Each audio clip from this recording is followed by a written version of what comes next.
Good afternoon and welcome to Jackson High School on a beautiful Memorial Day afternoon for today's 44th Hank Miller Senior Classic between the East team and the West team. Before we get started here, we'll introduce the East and West teams, and then throughout the afternoon we will be joined by coaches throughout the Stark County area. And first up here momentarily, I'll be joined by Massillon head baseball coach Spike Ridgely. But first, let's go ahead and meet the East team.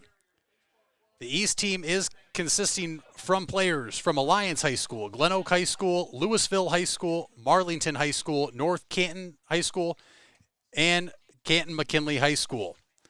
The players on those teams: Cameron Haynes, pitcher outfielder from Alliance. From Glen Oak, J.J. Mucci, Chris Woods, Shandon Charles. From Louisville, Caden Gottschall, Tyler Jackson, Brock Pickens, and Ryan Aljancic. From North Canton, Connor Ashby, Alan Diaz, Mike Ferrito. McKinley, R.J. Petties, Tyler Moog, Lane Turek, Zach Flowers, and Drew Garnett. And the East team is led by head baseball coach Brian Ashby, Jeff Sarbaugh, Bud Householder, and Brian Warner of Louisville. And as you can see in the camera here, before we get the West team, is head coach Spike Ridgely of Massillon and his son. And while I get the West team, I'll have Coach Ridgely throw on this headset. And we're just moments away from being underway here. So quickly, here is the West team, consisting of Green, Jackson, Massillon, Perry, Canton South, and Lake. From Green, Trent Otts, J.T. Hubert, Andrew Firigo. From Jackson, Nate Plack and A.J. Pettit. From Massillon, Caden Patches, Austin Cohen, Luke Sabo, Zach Catrone, Jalen Leedy, and Jordan Weiss. From Perry, Josh Lemon, Logan Byers, and Owen Wangard. From Canton South, Nathan Cords, Aiden Leahy, Chase Rupert, Nick Stauffer, and Brandon Williams. From Lake, Brody Bagg, Nathan Grega, Christian O'Neill, Cooper Smither. And the West team is led by head coach and assistant coach Derek Carmichael and Austin Zink from Jackson High School. And now joining me live on the broadcast is head coach Spike Ridgely from the Massillon Tigers. Coach Ridgely, how are you doing this Memorial Day afternoon? Oh, a beautiful day. It's great to be here. Good to see you. You have quite a few players in this game today. Strong senior class you had this year that led you to a phenomenal season all the way to the Canton District Championship. Probably great to see these guys out here one last time. Oh, yeah. It's a phenomenal group of kids. It was a family atmosphere this year. Kids played well and progressed really throughout the year. And as Connor Ashby will start this game off with an infield single. Now stepping in for North Canton will be Alan Diaz, the right-handed hitter. Nate Plack, the pitcher on the mound for Jackson. And Coach, let's talk about your season success this year. And for those joining this broadcast, we'll be joined by multiple head coaches from all the teams participating in this Hank Miller Senior Classic this afternoon. But Coach Ridgely, very successful season. And what does that do, and how does that set up your program going forward? You know, I think it creates an expectation. We had a season like this a couple years back as well, the 2018 team. And these kids that are seniors now this year that are graduating, they were around to see that run. So, I think that they had that expectation for themselves. They worked hard at it and progressed throughout the year. And, now we have a younger group, the JV team, that's ready to, step up, and they've seen what that expectation is now too. So it's a lot of fun, a lot of momentum going into next year. Absolutely. And you talked about that JV team getting to watch this senior class do what they did this year. Talk about, the struggles and the uncertainty going into this year, with the lost season last year due to the pandemic, just the difficulty going into this, but then how important it is for that JV class getting to witness what they saw on the field this year. Yeah, I think one of the biggest things we did was we went right back to work as soon as we were allowed last June. We were practicing. We were having full-fledged practice once the OHSA said it was allowed last June. Went back to work and then immediately let go of what we couldn't control. We thought we were going to have a good team, as many Stark County teams did, I think, for last year's group, and we let go of it because there's nothing we could do about it and started focusing in on this year. And I think that, like you said, the JV players getting a chance to bounce back and forth from varsity, see the culture a little bit, and then our coaches do a nice job at that level too. So I think it's really important, and we're going to get back to work here. We'll take about a week off here, and we'll go right back to work. And that's how a lot of these Stark County baseball programs are so successful, as Diaz will chop that one to second. And Nice a nice play. pick there at first by, I believe that's I think that's Farigo. Farigo. I'm Yep. looking at the wrong side. That's a good play on both ends. Second baseman came in, made a nice pick. JT Hubert. Ashby moves to second on the fielder's choice. And now stepping in is R.J. Petties, left-handed hitting outfielder from Canton McKinley. Nate Plack. First pitch is going to be a ball down low. Stopped there nicely by Grega, and Ashby will retreat to second.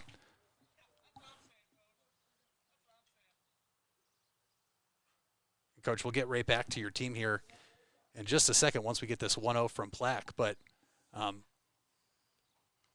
and talk about what you still have. I mean, strong senior class, as we see you have a lot of participants here, as Petties drives that one to right. There is Josh Lemons. Ashby tagging. He'll try to get to third. The throw will be cut off there by Aiden Leahy. So the West team will have a runner at third with 2 down here in the top of the first inning. And Chris Woods, the batter, hitting cleanup today. But, Coach, I mean, I look here. You have 6 participants in the 44th annual Hank Miller Senior Classic. Don't want to say a lot of growing up to do, but a lot of responsibility is going to be handed off from those seniors. And just talk about how much confidence you have in the returning guys and then the other young guys in your program. Yeah, I think the thing we feel good about is we had some younger guys in key positions. We had a sophomore shortstop. We had our right fielder was a sophomore. We had a junior in center field, and then our number 2 most of the year pitching wise was a junior. So outside of that, some guys bumped up and down from JV because of our we only carried probably 14 at a time, so we want to try to rotate guys in case you run into an emergency during the varsity game. But you also don't want to take one of those guys and bury him on the bench on the varsity and stunt their development. So, for us, I think it's going to be about getting those guys around us right away this summer. It's going to be important. So that's what we're looking forward to. And like I said, we'll get going with that probably next week or about a week. As your son, I think, wants some airtime as well. He does. He wants to walk around a little bit, so you might find him over there by you. That's okay. And the other thing I do want to touch on, Coach, is, and you were here with Coach Gamble back in 2014, that state championship team. Then went to Green, but then you were presented with a very unique opportunity, and that was to go back to coach where your dad, Tim Ridgely, coached for years and is still highly regarded over there, loved over there at Massillon. Just how cool is that for you to get to go over there and coach where your dad coached? Honestly, it was just an opportunity that there was no way I could pass up. It's in our blood. It's in your heart. It was so exciting. I'll never forget my dad when he found out that the opportunity was a possibility. We were actually moving into the house. We bought his house. They were moving to Florida, and we found out that day. So it was really neat, and just to be around the kids and the kids of Massillon, where I grew up, and to teach in one of the classrooms at school, where I went to school. So it's a very, very unique situation. Right. Something like you said, you can't pass up, and I'm sure that's something that your dad loves, your family loves, and I'm sure it's something your kids, as they grow up, are going to cherish. No doubt about it. After the top of the first, 1 runner left for the West team. And we will head to the bottom of the first with the East team coming to bat as we go to the face cam here where you can see Coach Ridgely and his son. Coach, if you want to introduce him. This is Whit. Whit, you want to say hi to Mom? Say hi, Mom. Say hi, Mom. Hi, Mom. Whit getting some airtime today. He's loving it now. He doesn't want to walk anymore. Yeah. All of a sudden he's on the screen. Yeah, he's now. on the screen. He's sitting back down. On the mound for the West here, as we move to the bottom of the first, will be the right-handed pitcher from Hoover, number 44, Mikey Ferrito. You can get some airtime. Little camera shy now. Wave hi, buddy. Wave. I know your mom and other families watching you. And Coach, the only other thing I can, think to talk about, we touched on you getting to go back home and coach where your dad's from, but what's it been like? I'm sure he's been able to help. I know you just said they were moving to Florida, but I did see him out there at Munson last week at that district championship game. what's it been like for him? They make sure they're home every year for baseball season. So it's been a unique experience for me to be able to have him around. And I grew up with – it's very unique because Whit's doing it now, and I did that with my father. So to have him around is super special. Sharing it with him means the world to me. And watching my sons get to interact with him and the team. The team is a big part of it. The kids. He wanted to come out here today because it's Jalen's playing today, right. So he wanted to come out and see him. But very unique situation. And Jalen currently in the box, the left-handed hitter from Massillon, leading things off here for the East, and he'll swing and hit that one to short. There's Connor Ashby, who'll glove it and throw it on to first, 4 out, number 1. Jalen Leedy, though, Coach, one of don't want to say the heart and soul of your team, but really one of the leaders of that team, as I've seen when you guys came out here to Jackson, and when I was at Munson last week watching that game. He's just really somebody that you can't replace, but you hope that a couple of kids can, soak up what he gave off knowledge-wise and energy-wise. Yeah, just a great kid, comes from a great family. Had a lot of seniors that were that way this year. But, yeah, he always brought it every day. I mean, he gave you his best every day. And his attitude was always real super positive, just a high-character kid. And the senior class really was like that top to bottom. It was unique, and so it just, and the one thing that helps I think our county teams is when you're playing against each other, I think it's one of the best counties in baseball in Ohio. So for us to be able to play against, really everybody from the Federal League, it prepares all of us for the tournament. No, you're absolutely right. Playing here at Jackson under Coach Gamble, you always hear about dogfights and going Federal League battles Tuesday and Thursday. Well, it's a dogfight when these Federal League teams and you guys meet up on non-Tuesday, Thursday games, and very competitive games. And you're right, it's battle-tested come tournament time, and you think that helped you guys this year? Oh, there's no doubt about it. I mean, coming out here, we didn't get the outcome we wanted, when we came out here and played on a Friday night, but it prepared us. It gave us some feedback, some things that we needed to work on still. And we felt close, we just what was that kid? That kid was Oliveira. Mikey Oliveri. He was good that night, and it made us better. I mean, we bounced back. I won't say we needed that, but it helped us. And I think we won. I think we won 8 in a row after that against some really good teams. So, sometimes you're able to learn from a loss, and it helps you. And that was definitely one of those times. Here's Fritos 2-2, and it's called a ball, so it runs the count full now here. On Nathan Grega, the catcher this afternoon for the East team, and hitting third. The payoff pitch is swung on, hit there, takes a wicked hop to the second baseman, and he'll still throw on to first, but not in time. Grega will beat it out on a hard hit ball that got Alan Diaz caught in the middle there. So the bottom of the first carries on as Andrew Ferrego steps to the plate now, looking to get something going here with 2 down in the bottom of the first inning in game 1 of 2 of the 44th Hank Miller Senior Classic here at Jackson High School on a beautiful Memorial Day afternoon.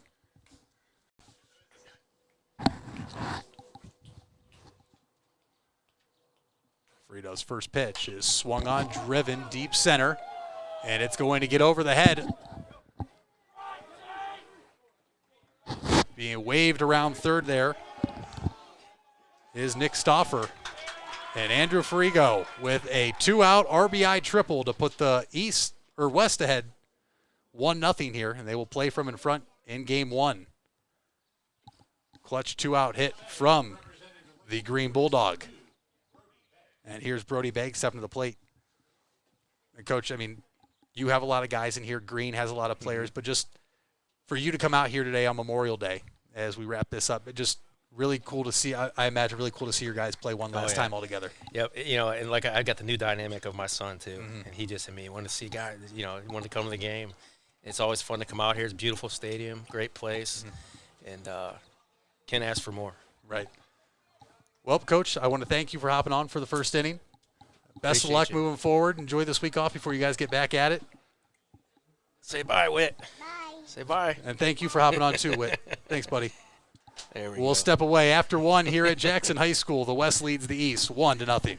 Thanks, guys.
Back here at Jackson High School, we'll pick things up in the top of the second inning with the East team coming to bat. Nate Plack will stay on the mound for the West team. And now in the booth, I am joined by Glen Oak head coach Ray Frisbee. Coach Frisbee, welcome into the broadcast. Hey, appreciate it. Thank you a lot. Of course.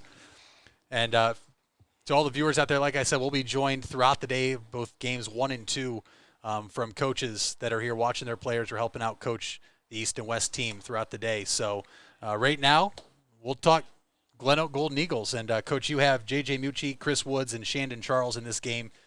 3 seniors that I know meant a lot to your team and are going to leave an impact. So what can you say about those 3 guys in this game today? Sure. Well, Chris Woods was our team captain. Last season, he was our only guy that would have been on the varsity team. We had 16 seniors and 1 junior, and Chris was our junior. So he understood how practice worked. Understood the intensity of what we try to bring to the Federal League games because the Federal League, bar none, is the premier league in Ohio. So Chris really stepped up for us and helped us coaches not really have to deal with the little things and getting guys ready to go for practice. So him being a first-team All-Federal League guy at third base, we're going to really miss him. He was second on our team in average. He hit .386, led the team in doubles and RBIs.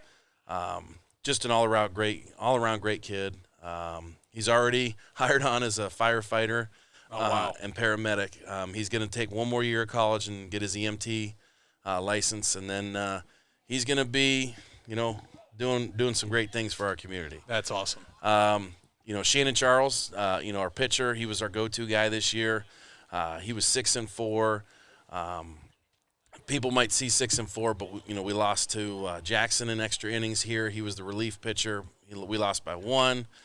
We lost our last game of the season to Jackson 1-0. He threw that whole game, and then he lost to Hoover 2-1. So 3 of his losses were by 1 run. So for having the Federal League coaches, vote him Federal League first team, really, kind of made it known that he did help our team be successful. And then finally, J.J. Mucci, our outfielder, he was our 2-hitter all year, played left field, played a little bit of second base to start the year. We made some shuffle movements, and anyway, he came up or we had a kid come up, and J.J. moved to left, and J.J. did a great job for us all year in our 2-hole in left field. So 3 seniors definitely left a mark on your team, and we'll go back to Shandon Charles. He's not just any regular over-the-top pitcher, Coach. I remember doing that first home game for Jackson when you guys came out here in that extra inning affair. Go ahead and talk about how Shandon pitches for those that weren't able to get out and watch you guys play this year or weren't lucky enough to see him on the mound. Sure. Well, the first thing is that most people, when they see him warm up, they just kind of start laughing because he doesn't throw very hard. And then when you get behind the plate and you get in the batter's box, you understand why he's so hard to hit. He has 4 pitches. All 4 pitches move 4 different directions. It's almost, Coach Gamble and I were talking after our last game. He saw Shannon was a senior. He's glad to see him go. And Coach Gamble said it was like watching a Frisbee when he watched him warm up a couple times. So he's just so effective because he changes speeds. And it's not about how hard you throw. It's about changing speeds. And he's a premier example of, it might be 65 one pitch, 60 another pitch, 55, but those 10-mile-an-hour difference or 5-mile-an-hour difference in each pitch, and they're moving different directions was really what kept him being very successful. And he threw a no-hitter against Green. That was huge for us. We had a 7-game winning streak. He threw 2 complete games, 2 shutouts, and he's just really tough to hit. And I'm anxious to see how he does today because all these kids, I think every single team has saw him pitch except for maybe Canton South. So it'll be interesting to see what they do against him. One time through, he's going to have their number. It'll be interesting to see the second time through. The adjustments the hitters make. Yep. I can tell you I was very happy to be up here calling the game rather than be in a box when I did see him pitch because from my playing days, anytime you saw, a submarine or a sidearm guy with the type of pitches he has, like you're saying, it's you don't want to be in the box that first time around. No. And the thing that made him so effective was he would sneak in a fastball, and that was the pitch you want to hit off of him. his fastball moves the least amount of his 4 pitches. And he'll mix in a fastball on like a 1-1 pitch or a 2-2 pitch and get guys looking. And it's like, what? How do you take that pitch? And they're trying to sit on his off speed. He was so effective. He only threw, so let's see, he threw 10 games for us for his record. He was 6-4, but I think he threw 13 different appearances. There was only one of those 13 appearances where he gave up more than 1 run. Wow. Very, very effective then, nevertheless. As here's Nate Plack, the 2-2 pitch to Caden Gotchel is swung on, foul tipped, and hung on to there in the mitt by Zach Nathan Grega? Nathan Grega, who I think forgot how many outs there were. A little anxious to get back in there, get in there and hit. Rolled that ball back out. As now 2 outs, and stepping to the plate is one of your guys, J.J. Mucci, the senior right-handed hitter. And we'll see what he can do against Nate Plack. Black lets out a loud grunt there. Seniors just having fun out here today. One last time getting to play with guys that, absolutely, they competed with. And, Coach, you touched on that. The Federal League, almost every coach in the league agrees, and there are other coaches outside the league that agree. Federal League, one of the best baseball conferences in all of Ohio, not just Northeast Ohio. So talk about, going to war every Tuesday and Wednesday and how that prepares your team. Maybe not the result you want at the end of the season, but it still prepares you for the postseason nonetheless. Right. It's a tournament game atmosphere every single Tuesday and Wednesday. If your guys have a great game, that's awesome. But I know every single coach in here in our league says that, sleep on it tonight, and then when you wake up, it's over and turn the page. It's on to the next game, because I can't tell you how many times I've seen a Federal League team just run roll somebody, and the next night they get beat when they probably shouldn't have gotten beat. So it's really fun to watch the scores. As a community of coaches, the 7 of us, I don't think there's a bad guy in the bunch. And one of the things that we talked about was Brian Ashby, finally being able to have a team that overtakes Jackson, after 6 years, and it's good to see a little bit of parity in the league. Not to say that what Coach Gamble didn't do. I mean, when I was growing up and going through Glen Oak, that's kind of what we did. With the 95, 96 state championship teams, my senior year, we went to the Final Four. So just to see the success of the league just continue to keep coming and coming and coming, and McKinley having a great season with Coach Zelmer. I mean, that just makes you so proud, especially when you look in the tournament, how teams did in the tournament. It makes you proud when you see a Federal League team win, regardless of what happened. But back to the parity thing. Jackson beat us twice, Hoover beat us twice, but we're the only team in the league that beat Green twice. And then Hoover beats Jackson twice. So we split with McKinley. That's what kind of makes this league so special, is that anybody, any given Tuesday or Wednesday, can come out, throw a guy out on the mound, and give you a chance to win. Right, absolutely. And you talk about all that parity, and there was a lot of uncertainty coming into this year with the lost season in 2020 because of that pandemic. Talk about the uncertainty for you and your coaching staff coming into the year. Like you said, you had, I believe you said Chris Woods was the only returner.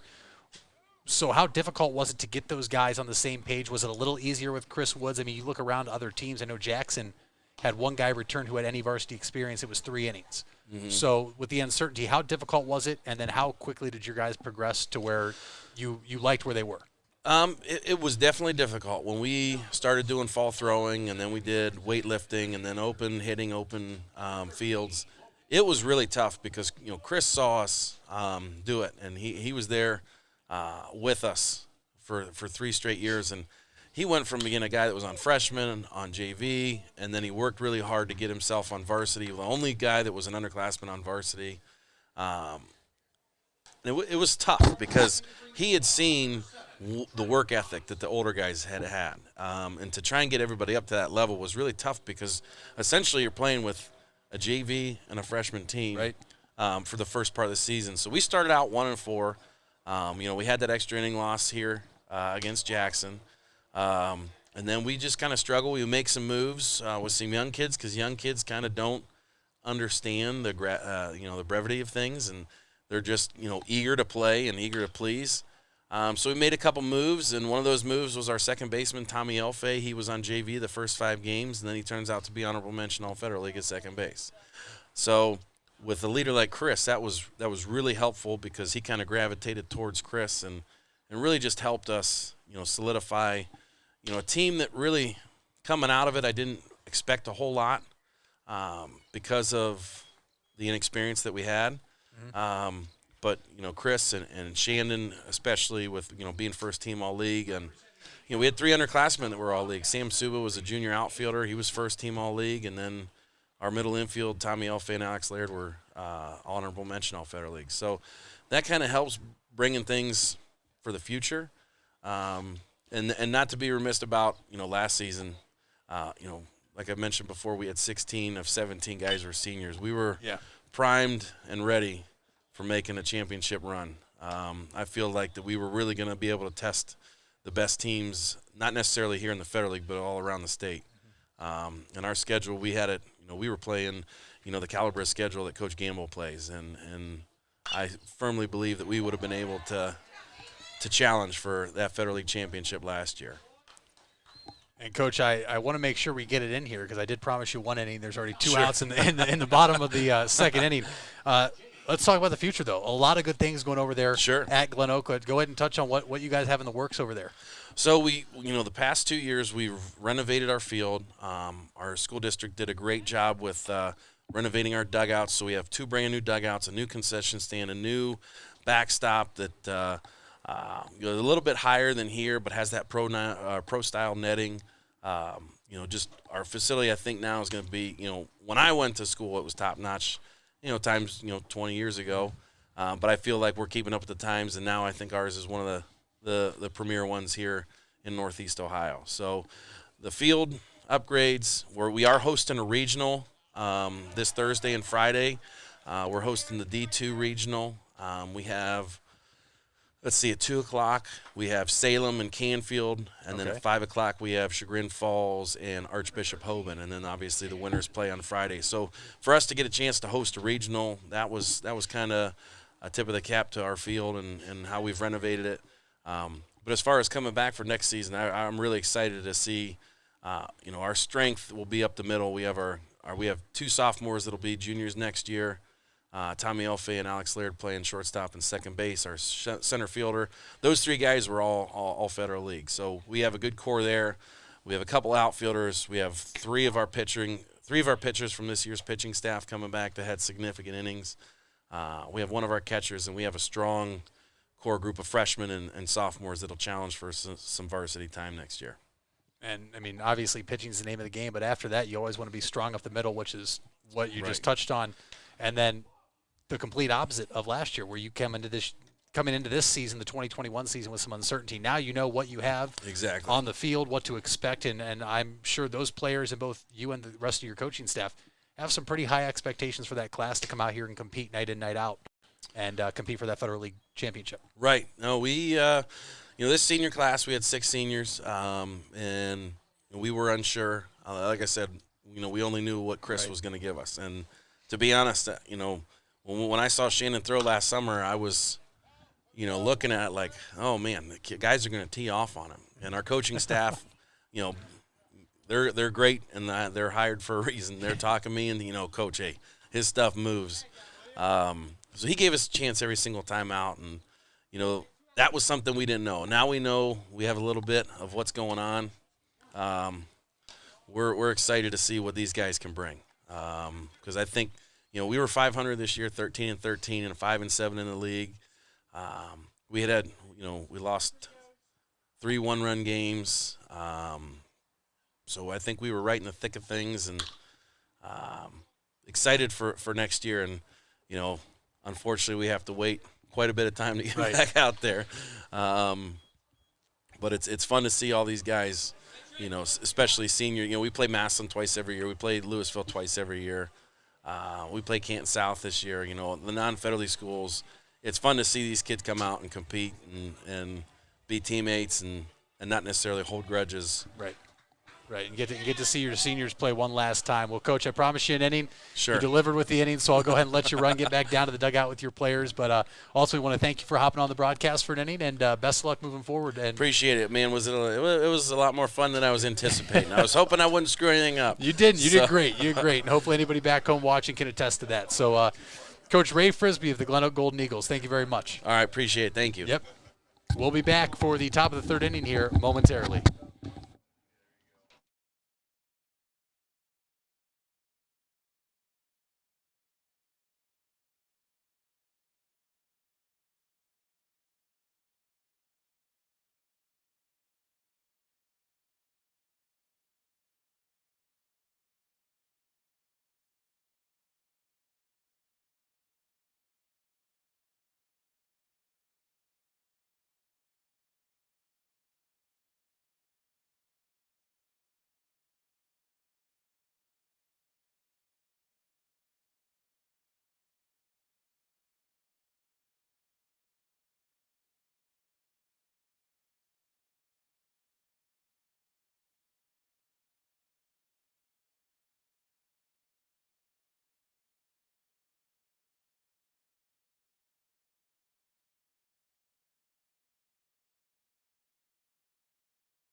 Back here at Jackson, top of the third inning.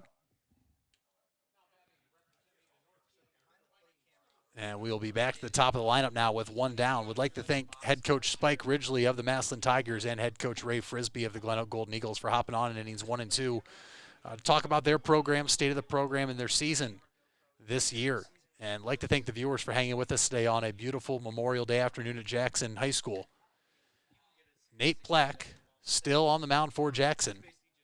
And actually, before Connor Ashby in the top of the order, here is Mike Ferrito, the pitcher for the East team. Really good to, one, get back out here on the mic and be able to bring you this commentary this afternoon, but really even better to see these seniors get to compete at a high level one last time. As Ferrito swung, makes contact, gets down there celebrating, but home plate umpire calls it a foul ball, says it got him in the box. So now the pitcher is going to be a little upset that he has to come back in. As you see on the camera. No, they're just going to let it go. They're going to let the pitcher have it. And Mike Ferrito is going to reach on an infield single then in this senior all-star game. And now we move back to the top of the order for the East team. And here is Connor Ashby. Ashby, the first team Federal League shortstop for North Canton, playing under his dad, Brian Ashby, the 2021 Federal League champions. And Connor will move on to play at the next level and further his academic and athletic career when he will go north about 40 minutes and play at Kent State. You know, the Golden Flash staff up there is excited to have someone the caliber of Connor Ashby. It'll be interesting to see him grow the next 4 years up there as well.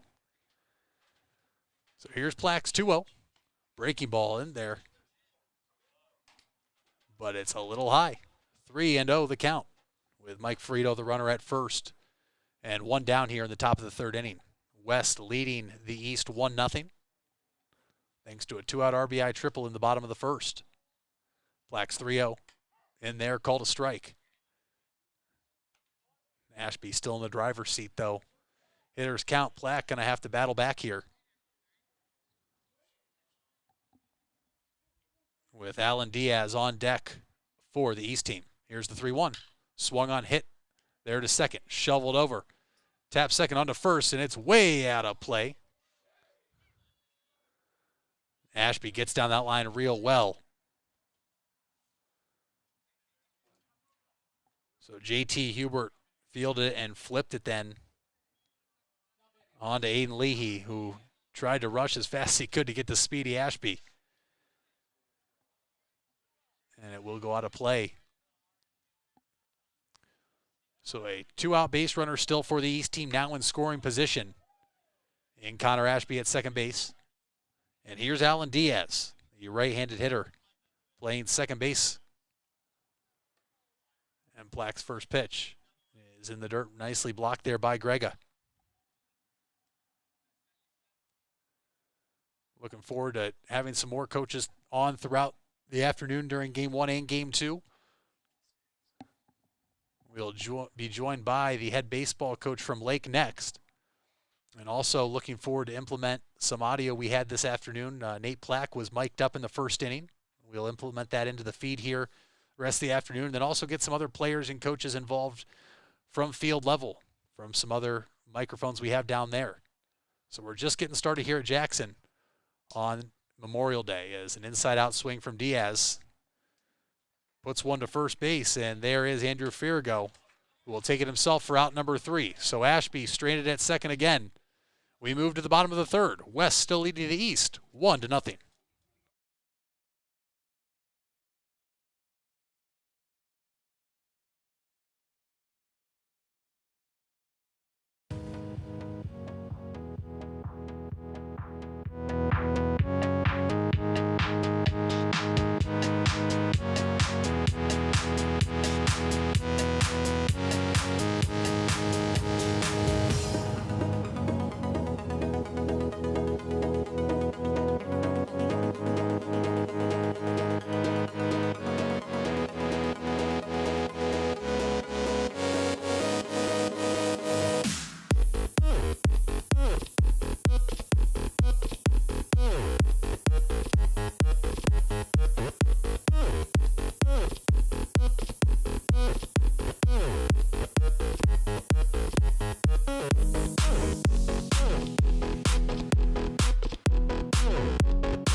And wasting no time here in the bottom of the third inning is Josh Lemon, the senior outfielder from Perry High School, who starts the inning off with an opposite field triple into left field.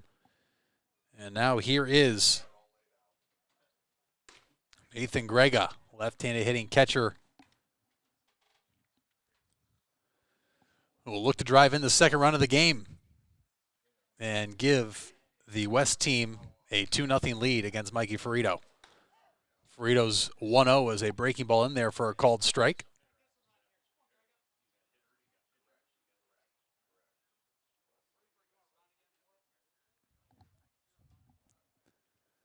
And Frito is 1-1. Skied in the air to left. We'll see if Carmichael tests it. Tagging is Lemon, but he'll get back. A nice strong throw from J.J. Mucci out there in left field. And it will bring up Andrew Firigo, who drove in the only run of the game so far this afternoon with a 2-out RBI triple.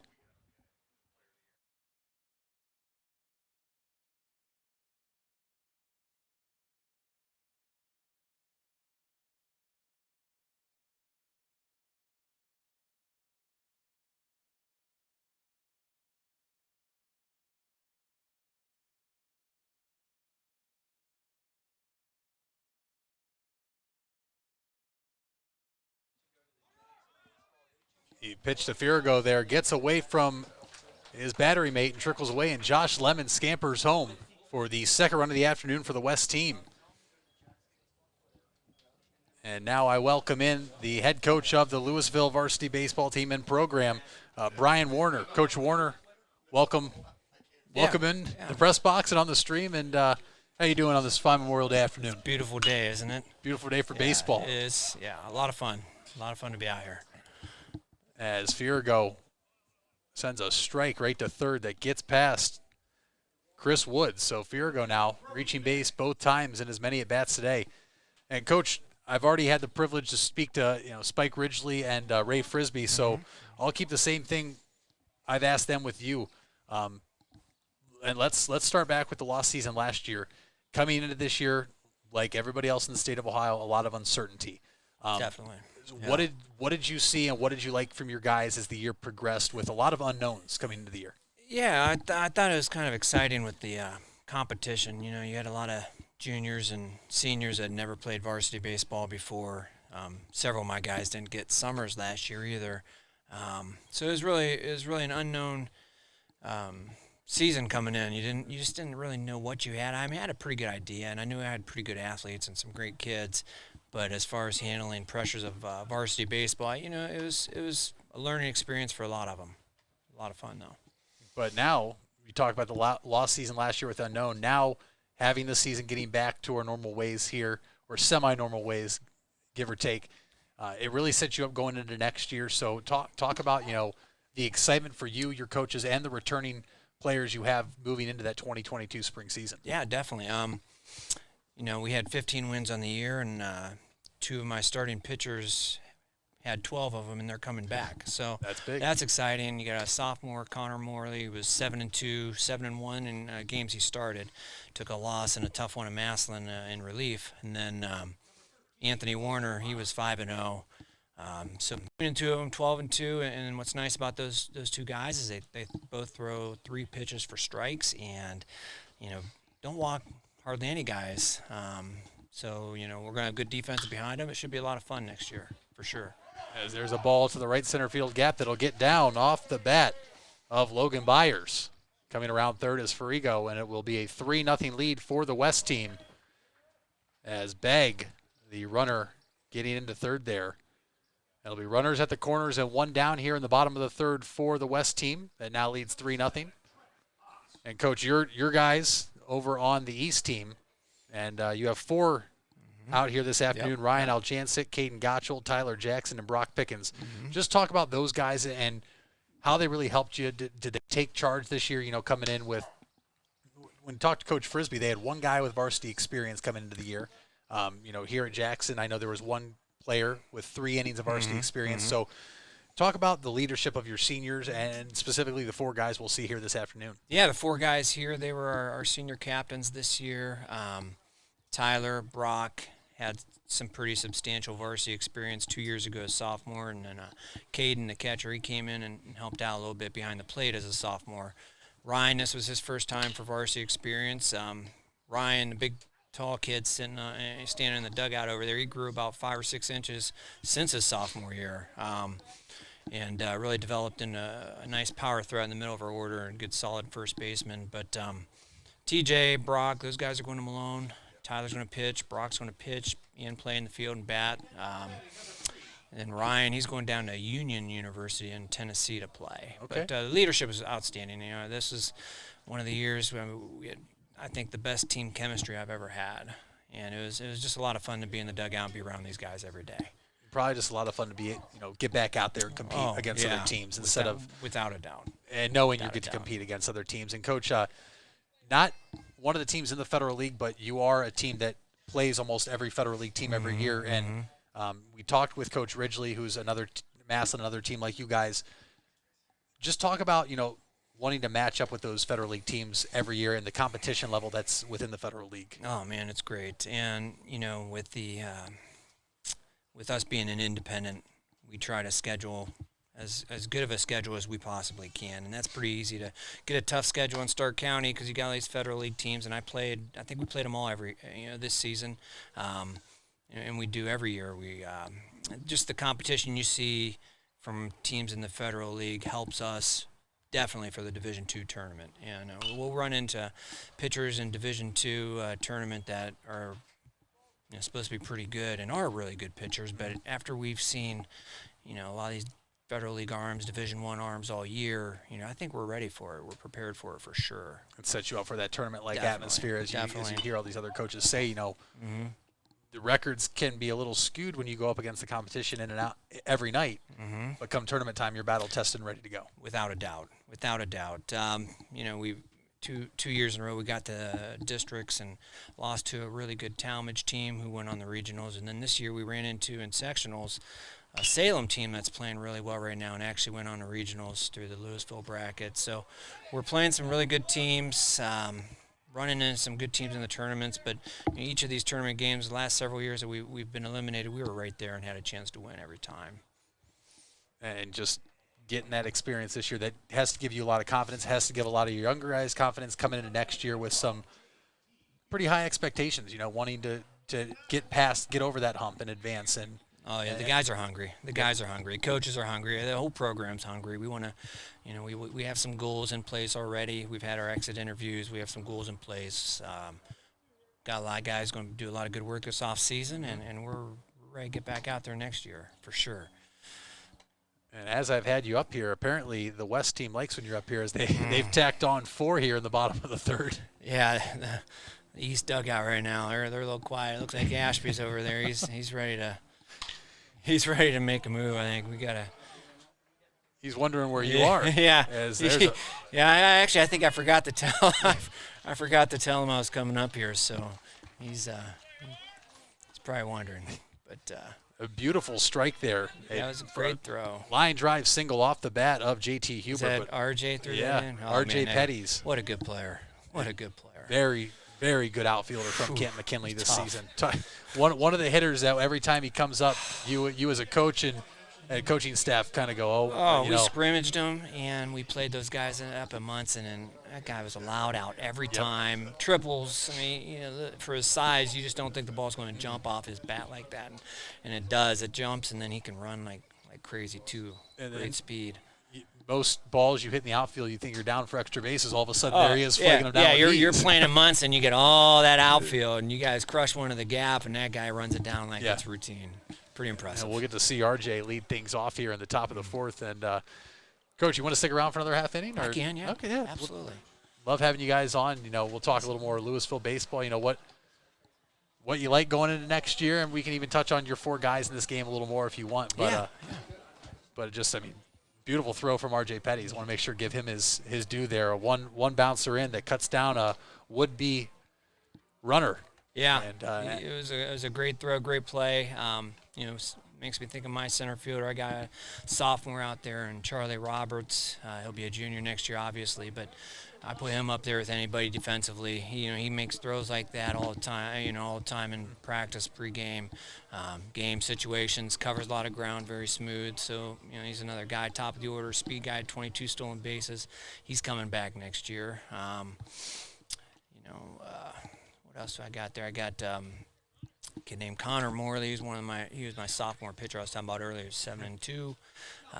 But Actually, not only pitching wise, he's a really good hitter too. I watched him yesterday. Actually, I was being out here with tournaments here this week and playing for the Spikes. I heard he threw a great game yesterday. A very great game yesterday. Yep. I believe that was the one to get him to the championship game in the Great Lakes Midwest Classic. Keep an eye on him for 2 years. He's still growing. He's like 6'1" now. Velocity. He's got a lot of velocity to come out of that. But He threw 46 innings this year and only walked 6 hitters. And when you can do that in high school baseball, throw 3 pitches for strikes with some good defense behind, you're going to win a lot of games. Absolutely. New arm on the mound for the West team. It is Cooper Smith, the senior right-handed pitcher from Lake. That closes the book on Nate Plack, senior right-hander from Jackson, goes 3 scoreless innings, rather. And he'll hand the ball pretty off good now. outing. Yeah, pretty solid outing for what will be. We'll have to see what happens in the second game. You know, I'm sure Nate Plack is down there begging to get in a bat. On senior night, he didn't get in a bat and did single. So. Oh, that's like Hoover's pitcher over there. He's asking Ashby why he didn't get to hit more this year. He's got 1,000. There's a shot. Petty's deep Yeah. down the line. All right. But another athlete in Josh Lemon from Perry able to track that one down. Just another one. Covers a lot of ground out there, usually in center for Perry, and there's so many athletes and great players in this game. He's in right field today. I know, yeah. I mean, it's a good problem to have when you got 3 athletes out there that can all play center field. A lot of talent here this afternoon at Jackson, joined by head coach Brian Warner of Louisville. Mitch Balla back with you on the call. And good to be back. That is for sure. Just game 1 of 2 of the Hank Miller Senior Classic this afternoon. Game 2 will probably start 30 minutes after the conclusion of game 1. As here's Chris Woods. He'll ground that one to short. Oh, popped out. Popping out of the glove of Aiden Leahy. It does. So Chris Woods will reach with 1 down here in the top of the 4th inning. See if the East can get something going this time. And Coach, here's one of your guys as Brock Pickens will step to the plate. Yep. Brock going to Malone. He's got some power in that bat. Big frame, strong kid. He can get the barrel on it. He'll hopefully make some noise here and get something going for the East team. See if they decide to test Trent Otts out in left. We've seen the East team try to test Josh Lemon in right, and so far not been successful. Yeah. I want to hit to the other side. Now, when Brock advances Malone, you said he will be a pitcher there? Well, he's going to pitch and get a chance to play in the field. Brock didn't get to throw much for us this year over the winter. He developed a little bit of some tendonitis in the right shoulder, which was unfortunate because he was throwing the ball hard last summer with the Holly Lead. He was probably 86, 87. Wow. He can bring it in there pretty good. So good fastball, curveball mix, and he can mix in a changeup.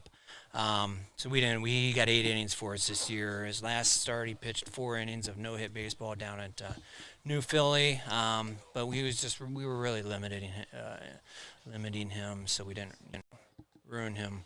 Right. For going forward. He's got a lot of baseball in his future, so it was nice to see. It would have been nice to have all year on the mound, but it is what it is,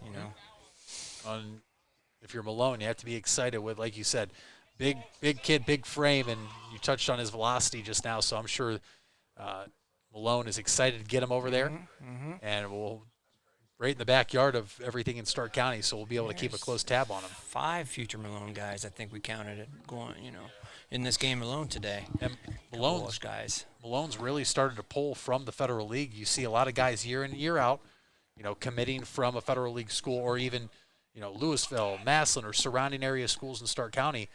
And Malone's realized the talent that's in here through all these programs, and there's a reason they've really started to build themselves into something special. Yeah, I mean, we're lucky. These kids are lucky that there's 2 really good Division II baseball programs here in the county with Walsh and Malone.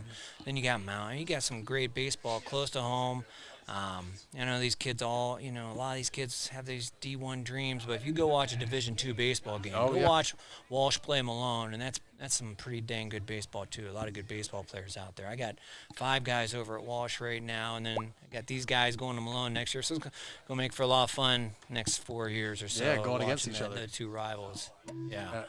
Which one? Which team are you going to support more? That's hard for me because I'm a Walsh grad myself. I played for Coach Meade. This is an interesting story. So I played for Coach Meade at Walsh, and my high school baseball coach, believe it or not, was Tom Crank. Yep. He was my high school baseball coach at East Canton, and so it's hard to root for one or the other. But when I cut myself open, I still bleed the maroon and gold. So I would have to pull for Walsh, but deep down, I just want to see the guys do well. Right. Absolutely. No matter who it is, just see good baseball on both sides, see my guys do well, and that's what matters most. Absolutely. And here's another one of your guys, Caden Gottschall, Yeah. stepping to the plate with 2 down. As they, Caden is that he's that kid who just he doesn't pass. You look at him, he's not the biggest kid, but what he measures in the areas that you can't measure with a radar gun or a stopwatch. This kid's got heart, and he will fight anybody, and he'll battle his rear end off of you. He's a great teammate. He's the guy. As a senior, he doesn't have to do this. He's always getting stuff set up at the field for bang. I mean, you just gotta love this kid. And I tell him, I'll take a team of 15 of this guy, and we'd win a lot of baseball games. can't teach heart hustle. No, you cannot. And sometimes that's what like you said, don't have to throw the hardest, be the biggest or strongest. And you have a leader like that, that's what a team can rally around. But Teammates love him and they respect him just because he leads by example, and he's a vocal leader. So, going to be missed a lot next year. with 2 down here and a 2-2 count on him, Coach, before I let you go, I want to make sure we touch on one thing. And I don't know the exact years, but a lot of good things going on over there at Louisville High School. You guys implemented turf just a few years ago, if I'm not mistaken, hosting regional for the Division I tournament this week. Just speak about how awesome it is to see your program grow and just how lucky you guys are. I mean, a lot of teams in Ohio getting to. So spoiled, we're so spoiled. I'm getting some kids coming into the program now who have no idea what it's like to rake a dirt infield or take out a lip or this or that or the other. But it's great for the kids. It's great for the program. I mean, I get youth camp and those kids feel like they're on a Major League Baseball field. So it sparks a lot of interest in them early. And going into year number 7 now, you've seen numbers growing, and it's good to have. It's good to have a lot of kids interested in the game of baseball and working hard on it. And the great facility is a big reason for that. Absolutely, and then just being able to host. I mean, it's a pretty big accomplishment and honor to be able to host as a regional site come state tournament time. It's fun. I remember 2 years ago when Jackson and Walsh was playing. Were you at that game? I was. Classic. That was a very good matchup. I have a video somebody sent me from the outfield perspective. And I mean, it was 10 deep from foul pole to foul pole, all the way around, if not more.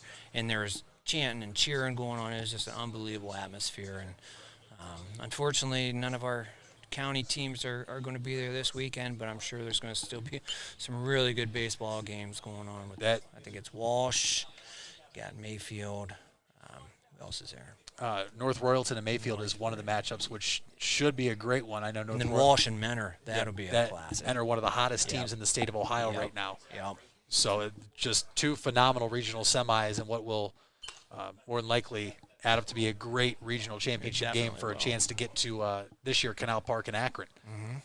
But just as you said, talk about those fans. I mean, you look here today on Memorial Day afternoon for senior all-star game, where some of these seniors had the option to play, and we see everybody that chose to play today. Just a lot of people outside the state, think of Ohio as a football state, which it's very true, but they don't realize the talent and the blood, sweat, and tears that these people around here in Ohio bleed when it comes to baseball. Years ago, a decade or so, I would say even, baseball in the north, there's quite a gap between that and baseball in the south because of the year-round. But you look around our back corner, this dugout, and you check that building out, the advancements in indoor training facilities in Ohio and in the northern states is, I think, definitely closed the gap talent-wise. I think all of a sudden you're seeing really good baseball players come out of Ohio that are right there with high school players from, Arizona, California, all these other states because of the ability to train year-round now. It's pretty cool to see. And like you said, they're advancing to the next level, furthering their academic and athletic career. But then after that, there's all of a sudden numerous players advancing to the major leagues, getting drafted in the minor league system. And Jackson lucky enough to have Dingler and Nicholas, but you have some big names come tournament time this week at Louisville. I mean, an Alabama commit on the mound for North Royalton. Yeah, oh, really? So that's and then Mayfield has, assuming they go back to their normal 1-2, a left-handed pitcher who I believe has a 10-0 record. So just a lot of talent. And it's really cool to see because we already know Ohio does breed some incredible athletes in football and basketball players. But now, advancing to baseball, it's really awesome to see, I'm sure. Definitely. I also remember 2 years ago that battle between Jackson and Walsh, and it was the Stahl kid versus Yanni. What a game! What a game! 1-0, I Pitchers, believe. It was amazing. We got Ohio State, and you got Indiana. yeah, I believe. Ohio State and Indiana, 2 Big Ten pitchers. Classic game. They get to go against each other for 4 or 5 more Yep. years, and Yep. just makes for great storylines throughout. Here is the 1-2 pitch that is swung on and fouled back there by Zach Flowers. Bases loaded for the East team. 2 down. Woods the runner at third. Gottschall the runner at second. And Mucci the runner at first. Be nice to see a little 2-out single here. Score that run. Get the East going a little bit. Here's Smithers. 1-2. Swung on the Hit right. it to the wrong place. And Yep. like we've seen so far today, Josh Lemon tracking it down out there in right field. So the East team will leave him loaded. Coach Warner, thank you very much for hopping on the broadcast, and best of luck moving forward. Thanks for having me. Yep, of course. We head to the bottom of the fourth. West still leading 5-0.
Didn't go yard. Didn't go yard.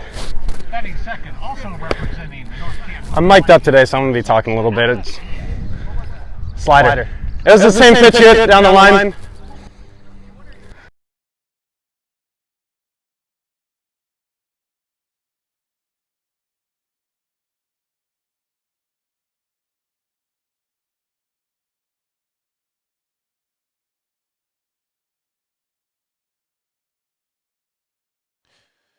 We will pick things up here in the bottom of the fourth inning at Jackson.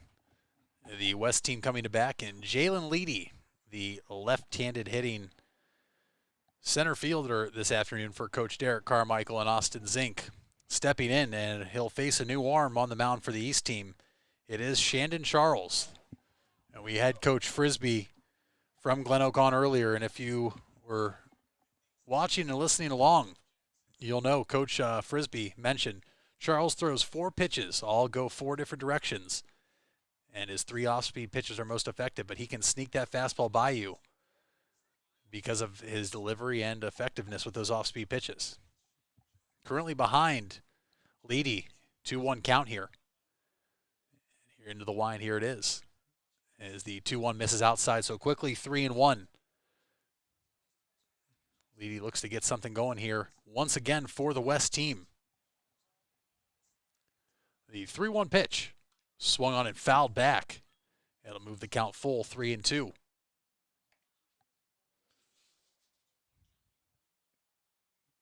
like to thank head coach Brian Warner of Louisville for hopping on there for an inning. And once again, Spike Ridgely and Ray Frisbee so far this afternoon. As Leedy swings to the 3-2 pitch there. Grounded to Diaz at second. He'll throw on the first to Brock Pickens. 4 out, number 1 in the bottom of the 4th. Since we've been, interviewing, I do apologize. Let's go ahead and get the defense, make sure everybody is mentioned here. So in left field is J.J. Mucci. In center field there for McKinley, R.J. Petties, And in right field is Drew Garrett. Or Zach Flowers, rather. Infield, Chris Woods at third. Connor Ashby at short. Alan Diaz at second. Brock Pickens at first. Shandon Charles on for his first inning relief here in the 4th. And behind the plate is Caden Gottschall. Josh Lemon, the batter. Outfielder from Perry. Last at bat, tripled to left. And when he has not been at the plate, he has been tracking fly balls down out in right field, making what you would say no-fly zone out there. Here is the 2-1, and it runs outside. 3-1 now to Lemon.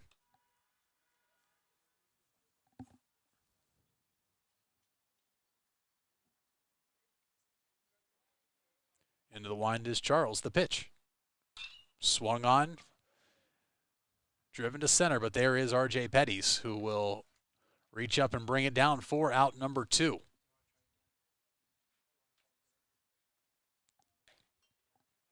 And it will bring up the catcher for the West team now, Nathan Grega.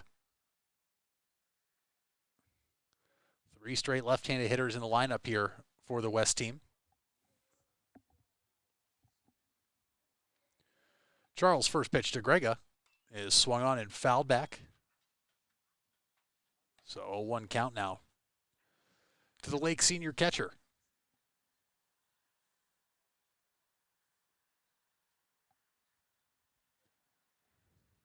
A 1 pitch runs outside. Moves the count to 1 ball, 1 strike.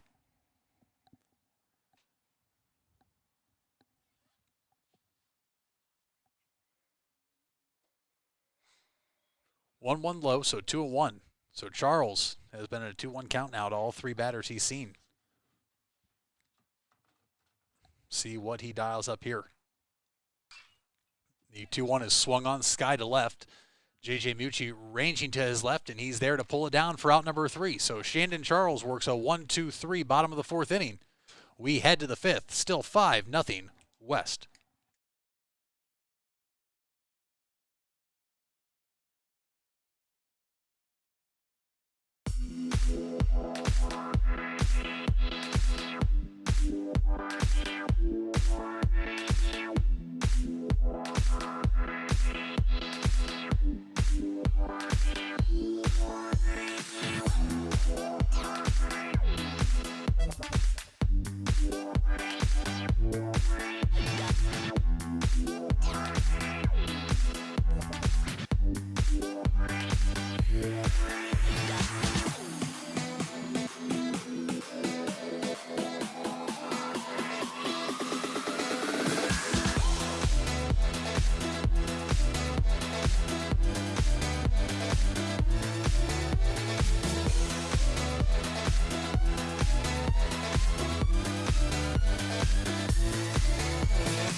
pick things up here in the top of the 5th inning at Jackson High School in game 1 of 2 of the 44th Hank Miller Senior Classic on Memorial Day afternoon.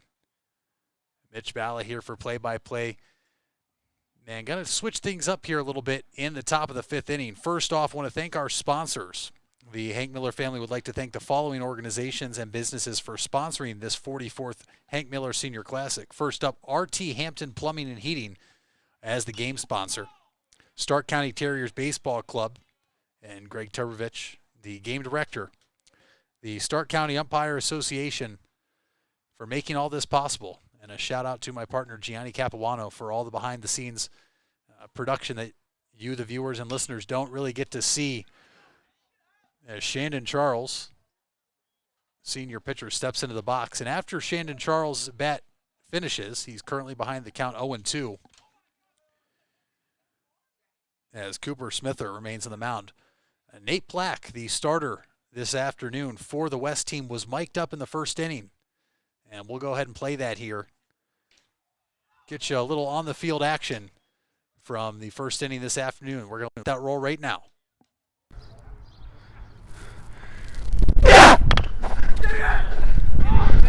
Ah!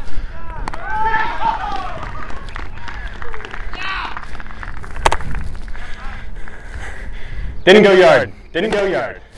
Batting second, also representing the North Canton. I'm mic'd up today, so I'm going to be talking a little bit. It's slider. It was the same pitch hit down the line. That was close. That was close.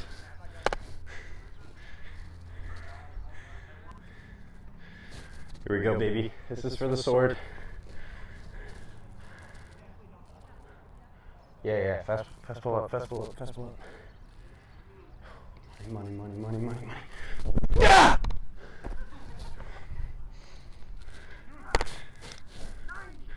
I think that was 92, guys.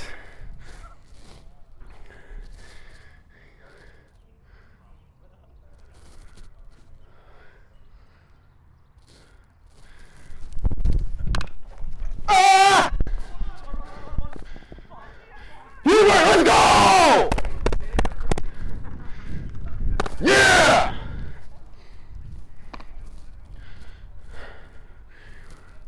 Oh boy, he roped the ball off me.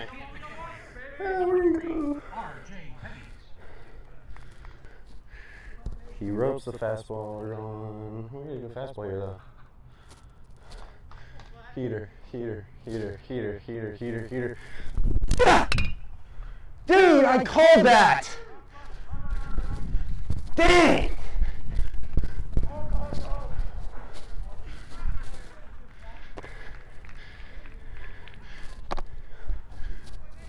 What?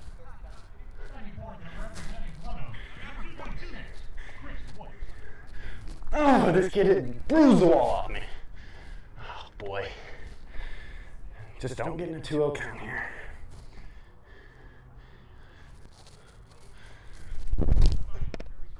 Oh! I do not know how to throw a fastball right now either.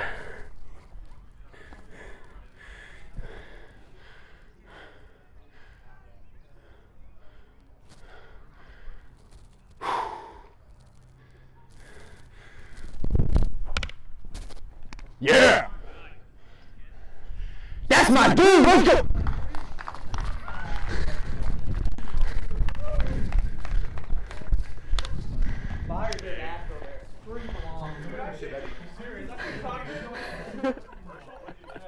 I was just talking. I was like, Want to thank Nate Plack, a senior from Jackson, for being mic'd up in the first inning here of the first game, just trying some new things out for the broadcast, and he had a lot of fun with it, and look forward to miking up another player, this time from the East team in Game 2, so stay tuned for that. Looking to get a position player this time, and I've talked to a couple guys that feel comfortable, so hopefully bring some more content that way throughout the rest of the afternoon. But let's reset what's happened here, as it's a 3-0 count to R.J. Petties, and the runner at third for the East team is Tyler Jackson. The 3-0 is swung on and fouled out of play by Petties.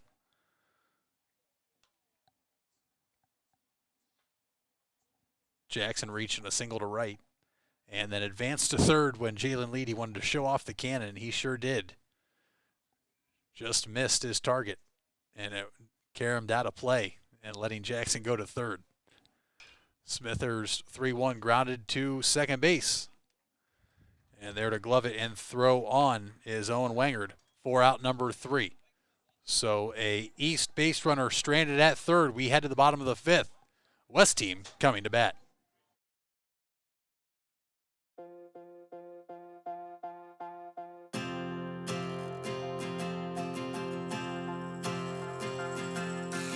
This is the hour, the darkest place.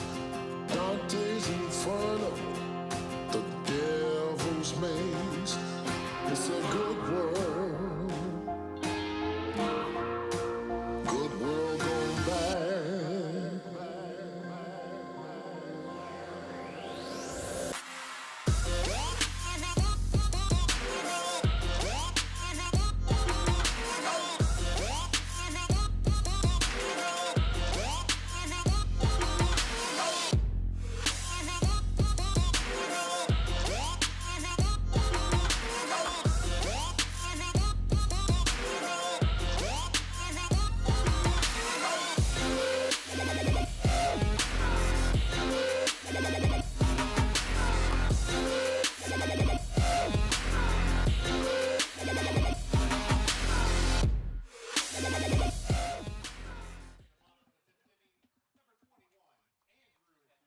We pick things up here in the bottom of the 5th inning. Andrew Frigo lead things off for the West team. And while he does that, we will welcome in our first player of the game, joining us live from the field, senior outfielder Josh Lemon. Josh, you hear me okay down there? Yes, I can. Well, Josh, you're currently live on the broadcast. Let's talk about, your at-bats and then your fielding so far this afternoon. You had that triple to left, but what were you looking for there when you were going up against Frito from North Canton? Well, facing him in the past, I figured he was going to throw me outside pitch, and that's what he did. And I just kept my hands inside the ball and hit it where it was pitched. You sure did. You drove that one to left. And then the coaches I've had up here so far this afternoon, Spike Ridgely of Massillon, Ray Frisbee, who knows you quite well, being the head coach at Glen Oak, and then Brian Warner of Louisville, who's on the other side today. But it seems every time they were up here, you were tracking down a fly ball every other batter and making sure nothing hit that grass there. But, Josh, just talk about how much fun this is right now. It looks like all you guys are having a blast out there. Yeah, it's a blast. It's awesome. A beautiful day out. It's always fun to play baseball. Some new guys, meet some new people. Can't get much better than that. Right, and you get to take, the rivalry that you have, on Tuesdays and Wednesdays throughout the season, the Federal League. Yes. And now you guys get to be teammates for a day, 2-game series. Is it pretty easy to put aside all the rivalry you had during the regular season? Yeah, it is. It's in the past. Season's over, so it's kind of just a chill ride now. Meet some new guys, make some new friends. So I guess that's what it's about. You're absolutely right. And as Free goes down to the count 0-2 here versus Shandon Charles, Josh, want to ask, what is next for you? Got to attend the University of Akron to study aerospace engineering. Not playing any sports there, so just academics. Okay, so you'll hang up the cleats after this game? Yes, sir, unfortunately, yeah. You've had one heck of a career over there at Perry. I know some Federal League coaches are probably happy to see you go. So so maybe some fly balls drop out there and they don't have to worry about you in the box. But just talk about how much fun it was to play this year after losing the season last year. It was awesome. It was awesome because last year, I didn't know. I had no clue it was going to happen. And this year, taking advantage of every opportunity I got, that's what I did. Last year was an eye opener. Not everything's guaranteed, so. Exactly. And you went out there this year. I know from the Federal League awards that you've collected. You went out there and you played your heart out, and it was obvious when Perry came here rather. Regardless of what the score outcome was, you were a competitor, and you're still showing that here today. So I just want to thank you for hopping on the broadcast, and best of luck the rest of the way, and best of luck after these games today with whatever you decide to pursue at Akron and the rest of your future. Well, thank you, sir. Thank you for having me. Appreciate it. Of course. Thank you very much. That's Thank you. Josh Lemon, senior from Perry High School, joining us live from the field. Thank Josh. And here's Logan Byers, who watches the 1-0 or the first pitch go by, so it's a 1-0 count on him. And after this next pitch, I'll step aside as we will have another guest joining us on this broadcast. So here is Shannon Charles 1-0, and it'll be down low 2-0.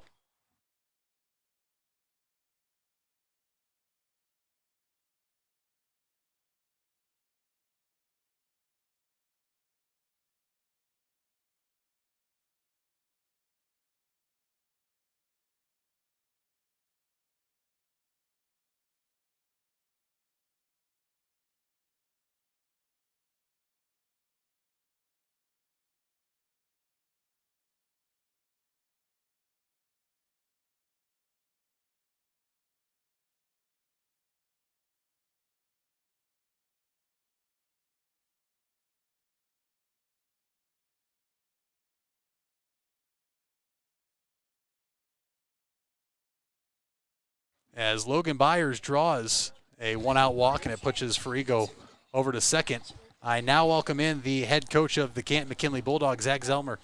Coach, welcome in the press box on a beautiful Memorial Day afternoon. How's everything going for you? You're joined by some of your kids. Everything's going good. You know, we just kind of wrapped up everything and getting our exit interviews done with some of our guys coming back, and then, you know, watching our seniors here play today for one last time. And you have 5 participate in this game. And before we go any farther, let's touch on those. You have R.J. Petties, Tyler Moog, Lane Turek, Zach Flowers, and Drew Garrett. Coming off a year where in 2020 you didn't play, and coming into 2021, a lot of uncertainty, not knowing what to expect. What did those 5 seniors, and I could imagine you might have more that aren't here this afternoon, but what did those seniors do for you in this program this year, coming off a year that was lost? Well, first thing, just, you know, we had 7 seniors, and they were all just great young men. I mean, they all did everything we asked them to do. Petty's, Moog, Turek were guys that started for us every day, but the other 4, you know, whatever their role was, they were really good in that role. If it was like, you know, Flowers started for us, he relieved for us, he played some at first. Garrett was a relief pitcher, and he would play left when Martinez, you know, pitched. So guys just they did a great job of just being just selfless guys and doing whatever the team needed to do. But all 7 were just, first and foremost, tremendous young men. Absolutely. And, Coach, a very successful year. It saw you, knock out a Federal League opponent in the playoffs and advance. But just talk about how great it is coming off the lost years. Your kids are saying hello. You go ahead and introduce them. This is Mallory. She is 3, and this is our kindergarten graduate here of a couple days ago, Will. So he is headed to first grade, and she's headed to school next year. So I'm sure you guys heard them down there. They were the loudest 2 kids here, I think. So. Yep. So, Coach, you know, we'll start with R.J. Petties. I'm sure a lot of other Federal League coaches are happy to maybe see him go and get him out of that lineup and maybe have a chance for some balls to drop in the outfield. You, on the other hand, I'm sure you wish you had him for another year, but a tremendous player he was. And talk about the 5 that are here today. Are any of them moving on to the next level? Yeah, Petties is gonna go play at the collegiate level.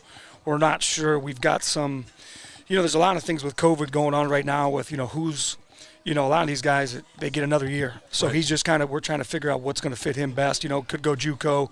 You know, there's been some D1s that are really interested in just because of the skill set. But yeah, RJ, he started for us from the day he walked in the door as a freshman, and he had a tremendous career at McKinley. He was, even when he was a freshman, I mean, you could tell right away that he was going to be really, really good. He was never overmatched, and he just got better and better each year. And this year, I think in, you know, pretty much every offensive category at one point in time, he was in the top 3 or 4 in the county. So he put together a really good year, and overall just a great career. I mean, a great career at McKinley.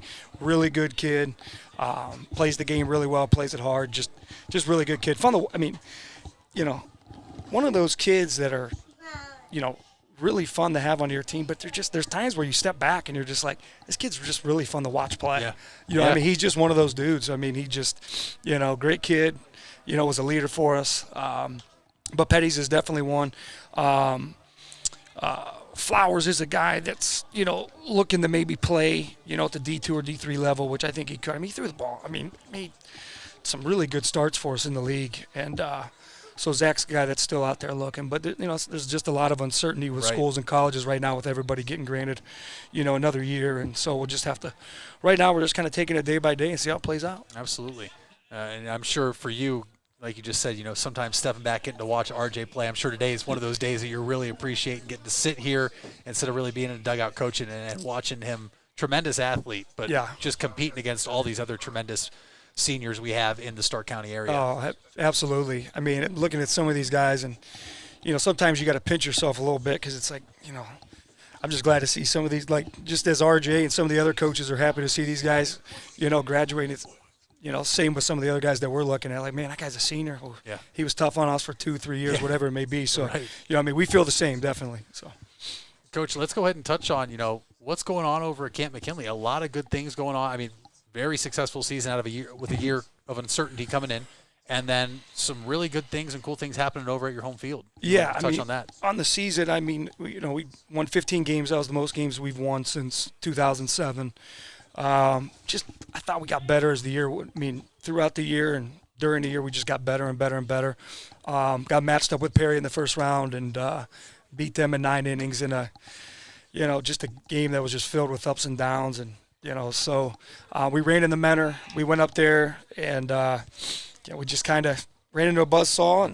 And they put 12 on us in the fourth, and that pretty much – they were up 5-0 on us in the second. We come back, made it 5-3. We knocked their one out and kind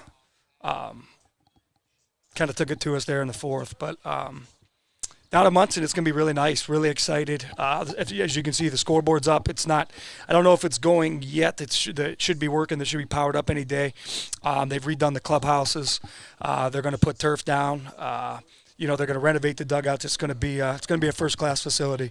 It's going to be it's already got the guts and the core to be a really cool place. But now with them renovating it, it's going to be excellent. Our Board of Education did a great job kind of spearheading this, and our administration with Jeff Talbert, Jason Dixon, and Antonio Hall have kind of taken the lead on this, but really excited. It's going to be really exciting for not only, McKinley baseball, but I just think Canton baseball in general. Absolutely. I think it's going to benefit everybody. It's going to benefit McKinley. It's going to benefit Canton baseball. It's going to benefit Stark County baseball.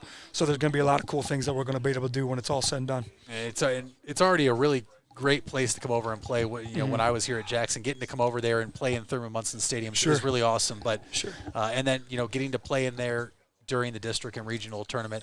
Is that something that will continue after the renovations? Will, as far as still be a site? I think they're gonna shoot as high as they can. They're gonna go for everything. That ball's down. That ball. But they got the districts back this year.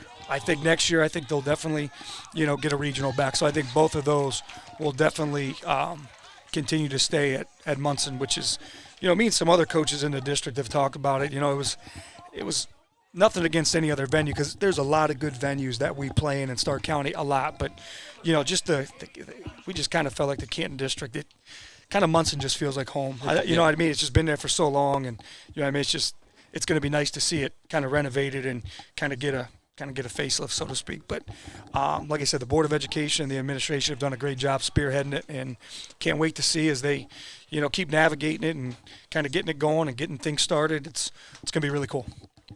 It'll be something we definitely keep our eye on, and kind of wish I was still able to play just because I kind of want to be able to play on that turf and see all the upgrades. And I have to do it as a spectator now, but sounds like a lot of great things are in store for the future for Camp McKinley baseball and just your home stadium as well. Coach, I want to talk about, I've touched on it with all the other coaches. I've had Coach Ridgely, Frisbee, and Warner of Louisville. But unlike Ridgely and Warner, the independent schools that schedule Federal League opponents, you're in a dogfight every Tuesday and Wednesday throughout the season. Just talk about, the competitiveness of being in the Federal League and how that does set you up come tournament time. But, this year you run into another Federal League opponent, but just night in, night out, and it doesn't matter what happens on one night. Anybody can come back the next day and beat you. It's been the league. This year I thought it was a little bit more wide open than years past, but this year I felt like the teams at the bottom could play and compete with, if not beat, the teams at the top. So so one through top to bottom, I think the league was really good. It is every year. Just the pitching in the league too. Every Tuesday and Wednesday you're going to run into a good arm. Doesn't matter if you're playing Perry. Doesn't matter if you're playing Hoover. Doesn't matter if you're playing Lake. You're going to see good players. You're going to see good arms. You're going to see really good coaches too. I think the league is just full of good coaches, top to bottom. So just really well coached league, a lot of talent in the league. Really well pitched, every Tuesday and Wednesday. So that coming in. And this is my 10th year as the head coach. It hasn't changed, and I don't see that changing anytime soon. But this year, I just thought the balance in the league was there was a little bit more. I felt like, we won 3 games. We were, we only had 3 wins in the league. But I mean, we had a 1-run loss to Hoover. We had a 1-run loss to Jackson. We had a 1-run loss to Green. So I mean, we were ultra competitive, and that's with, at times this year. We had 3 sophomores in the lineup every day and 2 freshmen that contributed a ton. So we got a lot of young guys that got experience and got a chance to come back. But it was good to give them, a taste every Tuesday and Wednesday and kind of like, hey, this is a little bit different than anything I've done. This league's good. It's really good. And it's got to give you and the rest of your coaching staff a lot to look forward to next season, having those young guys contribute and get the reps. Speaking with Coach Gamble and other coaches I know are all in the same boat. But with the lost season, a lot of uncertainty, and a lot of guys didn't get to see how other players did it. Now you have the rest of your program got to see this season play out, and so now you get to keep building off that. So I'm sure a lot of excitement moving forward for you. Yeah, there was a lot of – I'm sure every coach that's sat up here today, there was a lot of unknowns. There was a lot of, freshmen that lost their entire freshman season, sophomores that were on the fringe of being JV varsity guys that we weren't sure of. And then last year – guys that would have been juniors for the first time in the varsity, we didn't get to see other than, in summer ball. And it's a totally different environment, when it comes to that. So, it was just one of those things where there were so many things that, especially the first 10, 12, 15 games of the year, we were still trying to figure it out. We were still trying to figure out what the best lineup was, what was the best way to use, our guys on the mound. So there were some things that definitely took some time over the course of the year to play out, that's for sure. But excited, though. Excited. We've got a good group of young guys coming back, and I think we can be really competitive for the next couple of years. I really do. And I think Coach Frisbee will attest to this, and maybe not every coach will, because every coach wants to compete and win the Federal League. But with all the parity this year, it really showed, like you touched on. Even with the record, don't be fooled by that. I mean, a lot of one-run losses, and it doesn't matter what happened on Tuesday. If you run ruled a team or you got run ruled, the next day you were back at it, and you were either beating them or close game. Yeah. You had to flush it and come back the next day and prepare. And you guys proved that, but I think everybody in the league proved that this year. And it was pretty cool to see the balance and just ultra competitiveness night in, night out. Yeah, you gotta have a short-term memory in this league. And I'll tell you what, just for a couple, for instance, for us, we get beat 11-1. I think it was game 2 of the year against Hoover, and then we bring the guys in the weight room before we head over to their place, and it's like, hey guys, it's not 11-1 today. It's 0-0, and that's how we gotta go at them. And we had a chance to win there, didn't do it. Jackson, we come here and lose 10-0, and probably play our worst game of the year. And then they come back over to our place and beat us. I think it was 3-2 or 4-3, but it was a game that we were right there in the 6th, and a couple of plays didn't go our way, but that's how you got. In the league, you got to have short-term memory. I mean, you got to win in this league. You got to play well. Right. Very rarely are you gift-wrapped one where it's like, how did we win that one? Yeah. I mean, you got to play well to win in this league. And you got to play well in all phases. You got to get timely hits. You got to throw it well. You got to run the bases well. You got to play defense. If you do that, you can be in the games. If you don't do that, you're going to have a tough time that night. Right, absolutely. Coach, I know you got your kids up here and your wife.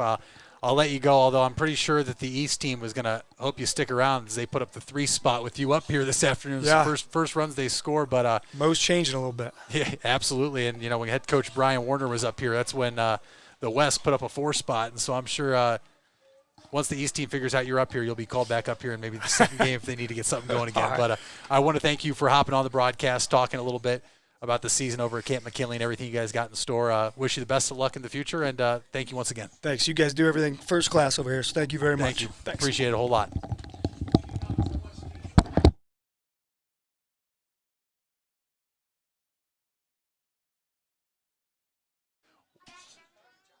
Pick things up here in the bottom of the 6th, and while we had McKinley baseball coach Zach Zelmer on, the East team gets on the scoreboard for the first time this afternoon, puts up a 3 spot, thanks in part to Shandon Charles and Chris Woods, adding some runs on there, getting themselves on the scoreboard to make it a 2-run game. And we move to the bottom of the 6th, and a leadoff single for Owen Wengard. And we go back to the top of the lineup now for Jaden Leedy, senior from Massillon, who will look to respond and answer here as Shandon Charles remains on the bump for the East.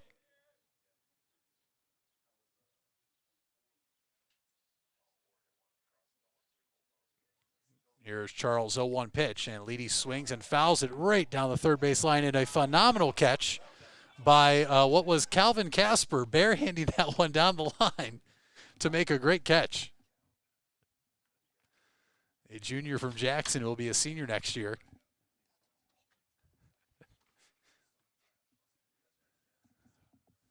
So the 0-2 to Leedy. Misses outside, moves the count to 1-2. Oh. Pardon me, Jordan Weiss. Had some changes here. So Jordan Weiss, the batter, and he'll swing at that 1-2. Sky in the air, could be trouble. But coming in is J.J. Mucci, who throws on to first after the catch, and they will double up Owen Wengard at first base. Mucci coming in on the run, making a catch, and then a strong throw over to Brock Pickens. Phenomenal play by the Golden Eagle outfielder. So with 2 down now, in steps Josh Lemon. Want to thank Josh once again for hopping on from the dugout for just a quick minute earlier to talk with him. One of the many strong senior athlete baseball players in Stark County that I'm sure his head coach will miss, and the rest of the head coaches in the Federal League are happy he's gone as he strikes that one to right. But making the catch on the run is Zach Flowers. So through 6 at Jackson High School, the West leads the East 5-3. We move to the 7th, and we'll be back right after this.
Back here at Jackson High School in the top of the 7th inning. And Jalen Leedy will come on to try to get the save here in Game 1 of the doubleheader for the Hank Miller Senior Classic All-Star Game. Lane Turk to lead things off for McKinley. And joining me now, which should be the last guest of this game, unless this game gets tied up here in the top of the seventh, Mr. Sauerbaugh. Welcome aboard, Malone alum. Thanks, and Mitch. Played baseball in Stark County, and so you know a couple of things or two about this going on right now and all things Stark County baseball. Yeah, absolutely, man. The All-Star Game is a great chance for you guys to come out, play together, get together, and you're at a great facility here at Jackson. Apparently another fan makes a spectacular grab on a fly ball. Oh, your brother.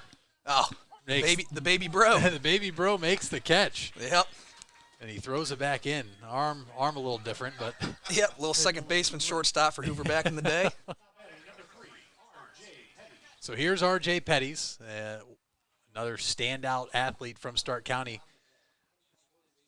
who, like we just had Coach Zach Zelmer from McKinley on, said he is still weighing his options for what to do for college, seeing what some schools do with COVID red shirts and whatnot, but another player from Stark County will be going to the next level. But talk about how rich it is here in Stark County about these athletes we're producing come baseball. We talked with head coach Brian Warner from Louisville, and from the outside, Ohio is known as a football state. And then come into Canton, you have Canton McKinley and the Massillon Tigers, just phenomenal football schools. But all of a sudden, year in, year out now, you're really starting to see athletes on the field, baseball-wise, advance the next level and then still continue to grow after that. Just how great is it to see? Yeah, absolutely, man. It's we're blessed to be out here to be able to watch some great baseball. I mean, you talked about it. We are a football county, but you think about some of the athletes that came through here for baseball. And I said I coach at Malone. We get to see those guys all over the country, all over the conferences, everything. You look back, you talk about DJ Wilson, you look at Dylan Dingler, K. Nick, all those guys getting picked up out of high school. You look at guys from Lake like Orr, who was a catcher, just killing it at Tiffin. We got guys from all over at Malone. I mean, you look at Mitch Maurer, Josh Salinas, Jake Allman, Matt Hicks, all those guys. I mean, just great talent all over the county. So we're blessed to be able to get to see that and watch those guys, especially watch them develop and see who they can become. Right, and then being at Malone, right, I mean, you're literally taking some of these top athletes right out of the backyard and plugging them into your system, in which now Malone is years now of successful runs, and you're keeping the athletes home, which is awesome to see. But I mean, you just named a number of guys, and not to be outdone, you saw like Glenn Richardson with the Texas Rangers organization, Sam Williams in the San Diego Padres, Kyle Motice with the Giants. I mean, all of a sudden, we know what type of talent we produce in football and basketball, but all of a sudden, Canton now is starting to get some love come baseball. And go ahead and let's touch on Malone. I mean, keeping some of this talent home, and it's really, proven to be starting back, we'll say 5-6 years ago, plucking guys from Hoover, from Jackson, and surrounding schools. How great is it to see guys just from in your backyard come over, contribute, and help you guys compete year in, year out for what is now the GMAC? Yeah, it's awesome, man. I tell you what, I said I played at Malone from 2013 to 17. I played for the Terriers in the summer, so we got to play with all those guys like Stallnaker and Zink, Carmichael, another guy from Triway. And you play against them in college, and it's just a different atmosphere. I mean, in high school, you guys are rivals. You know who they are.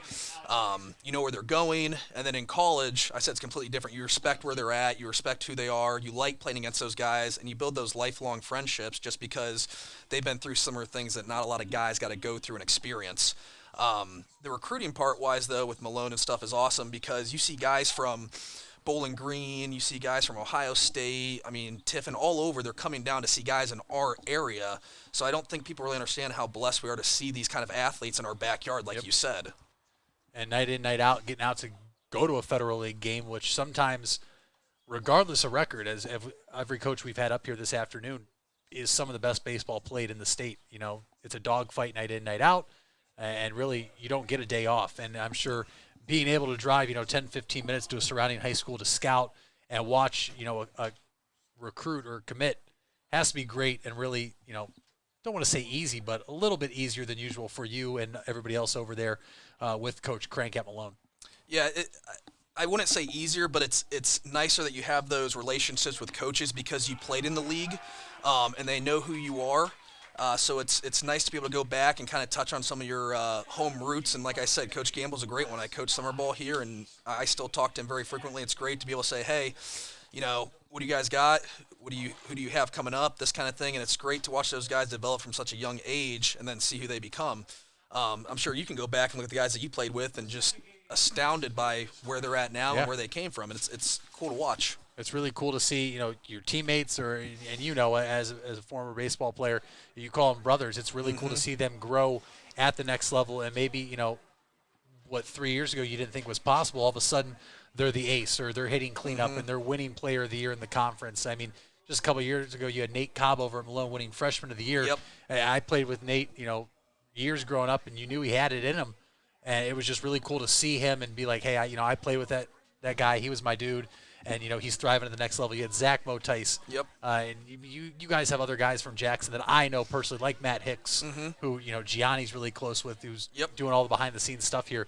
It's really cool to see guys that you either grew up with and played with or came back as an alumni and watched succeed and contribute, help contribute at the next level. Yeah, absolutely. It's great to keep it local. And another one this year that we had, Jake Allman, who was on the honorable mention, who just absolutely crushed the ball, came in and did a great job.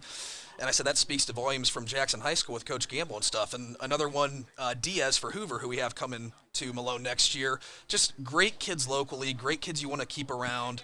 And I said it makes a big difference for the community and stuff. It's great to stay local. So absolutely. I was unaware that Alan Diaz was a Pioneer commit, but that's a great, another phenomenal grab there, from Stark County to contribute at the next level. Game one's over. I welcome you back for game two as we step away here to get a quick 30-minute intermission. But the West defeats the East team 5-3 in game one of the 44th annual Hank Miller Senior Classic here at Jackson High School. Game two, probably about 30 minutes out, probably a little before 2:30. We'll step aside and come back for, some more guests in the booth, some more play-by-play action, and some more airtime to acknowledge the senior athletes we have here today at Jackson High School. One more time, the West beats the East 5-3 in game one, and we'll be back in about 25, 30 minutes.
And we are back here at Jackson High School on Memorial Day for Game 2 of the East and West Hank Miller Senior Classic. Game 1, we saw the West team defeat the East team by a score of 5-3. And we'll reset and get going here in Game 2. And leading things on, we'll switch around this time. West will be the visitor. East, the home team in the field this time around. Josh Lemon is going to get things started here for the West team. And on the mound for the East team from Louisville is Tyler Jackson, the right-hander. And you can ignore the scoreboard for now. We'll get that corrected. Still locked in on the first game. A little bit delayed there. But currently 2 balls, no strikes to count on Josh Lemon.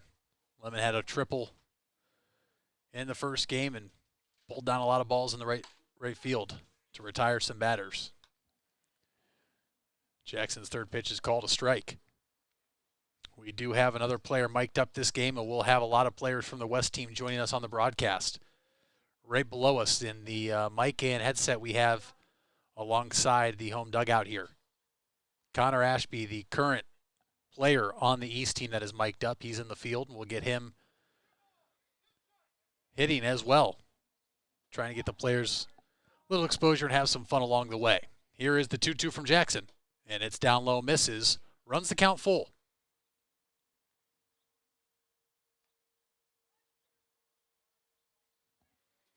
Into the line, the payoff pitch.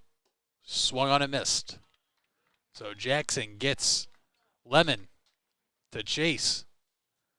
And out number 1 is recorded here.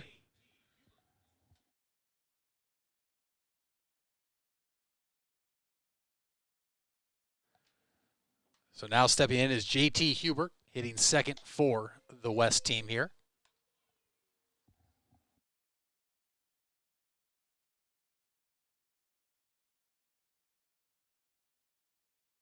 Hubert swings and drives that one to right center. But back there is a Golden Eagle. It looks like, I believe it's Shandon Charles who tracks that one down out there in center. So Charles comes in relief in game 1 and now is out in center for game 2. So first 2 down here is Andrew Farigo. And a breaking ball across, called a strike. So Tyler Jackson quickly ahead 0-1. Into the line, Jackson's 0-1. Swung on and fouled right there in the box. Quickly 0-2.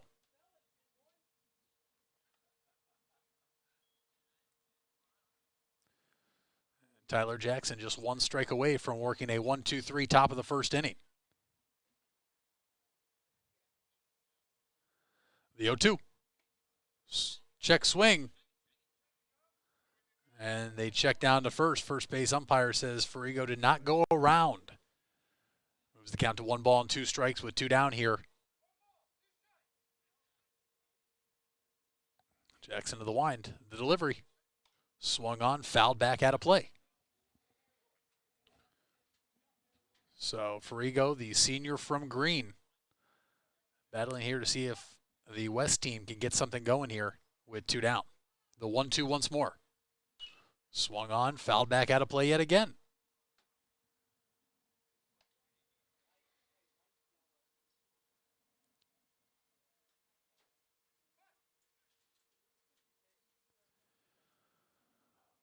A 1-2. Breaking ball swung on, fouled up the third base line. So at the very least, Andrew Farigo here working the pitch count of Tyler Jackson.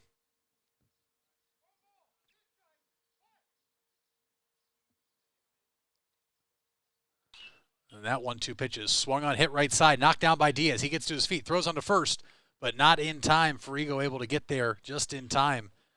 Heck of an effort, though, by Alan Diaz at second. Laying out, keeping that ball on the turf infield. So a 2-out base runner now for the West team. And now hitting cleanup here in game 2 for the West is the senior from Lake, left-handed hitter Nathan Grega. Jackson's first pitch to him misses high and outside, ball 1.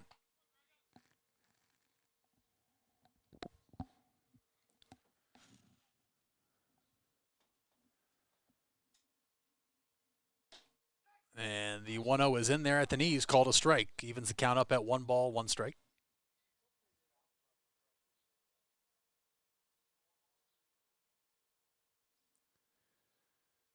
One swung on, driven to left, and it's going to get down.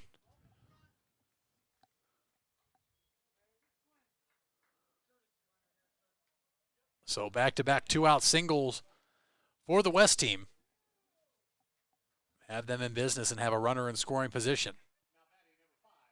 Courtesy runner for Grega. It will be A.J. Pettit, the senior from Jackson. And now hitting for the West team is Owen Wengard in the 5-hole. Looking to get a clutch 2-out RBI base knock here. He'll watch the first pitch go by for a called strike.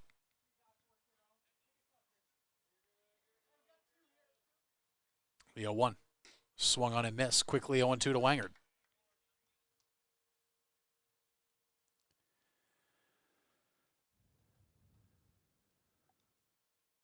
Jackson comes set. The 0-2. Down low and off the catcher. And Ferrigo's going to try to score, and now he's got caught in a rundown, and Andrew Ferrigo wanted to try to stretch that, but instead gets caught in no man's land and is tagged for the 3rd out of the inning. We head to the bottom of the 1st, no score. East team coming to bat.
Back here, bottom of the 1st now.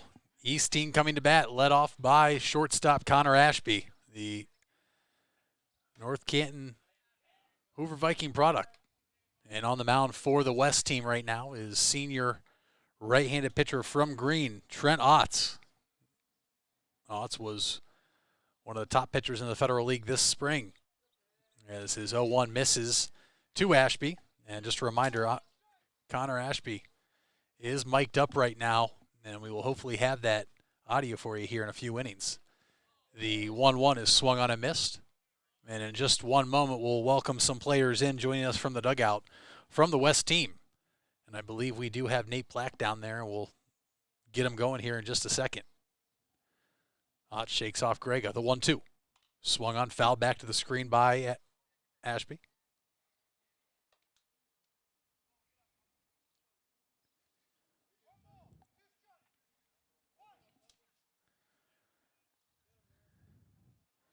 Into the line one more time. Otts is 1-2.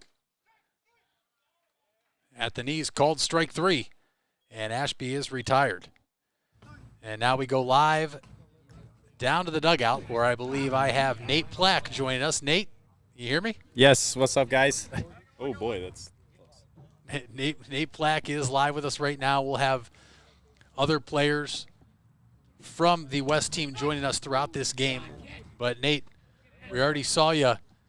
You know, you were mic'd up first inning. How'd you like that? It was pretty cool. It was a good time. As Otts 0-1 is off speed and got Diaz to chase. Nate, how much fun is it out there today with all these other guys you've been competing with, you know, throughout your high school career, and now you're your teammates for a day? How's it feel? Oh, it's awesome. I hadn't really. Oh yeah, get him. Hadn't really got to meet any of the guys on the other team, so I just kind of went over and talked to some of them in between the games. They're all pretty cool. There's like 6 of us here who are all going to Malone next year, so I haven't even met a couple of them. Just got to talk to them a little bit, meet them. But yeah, it's a good time out here today. Now stepping to the plate for the East team is Brock Pickens from Louisville. All right then, Nate, who's been the funniest guy that you met today? Got to be Mike Frito, the Hoover pitcher. As Pickens first pitch swinging. It grounds out too short. Nate, we'll keep it here, and then we'll also, whoever's coming in for you guys that wants to hop on, we'll pass it off to them as well. I got you. I'll get someone over here for you. No, we can keep you here for a sec. Okay, now we have the camera on you, so now our viewers on YouTube in between innings can take a look at Nate Plack, senior from Jackson, went 3 scoreless here today, and will be moving on to Malone. And like he said, a lot of other Malone baseball commits in this game. Tyler right here is pitching. He's going to Malone too. Tyler Jackson from Louisville, one of the other many Malone commits. We had Ryan Sarbaugh on up here, you know, one of your future assistant coaches, Nate. All right, Nate. Trying to think. You got to give me something here to talk about with whoever you're handed off to next. All right, we'll get AJ over here. We got AJ Pettit? Yeah, but we got to think of a good question for him. Favorite lift. His favorite lift. Favorite lift. He's a big lifter? Yep, big lifter. Okay. All right, we'll get him on here. You can put that back up there. All right, I'll get him and over here. We'll speak to AJ Pettit here in a second. All right. No score through the first inning here at Jackson in Game 2 of the East-West Hank Miller All-Star Classic.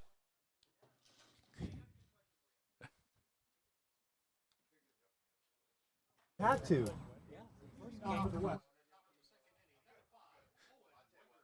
Owen Wangard going to start things off here in the bottom of the second. He was up in the bottom of the first before Andrew Ferrigo tried to show off his wheels, but was caught in between third and home.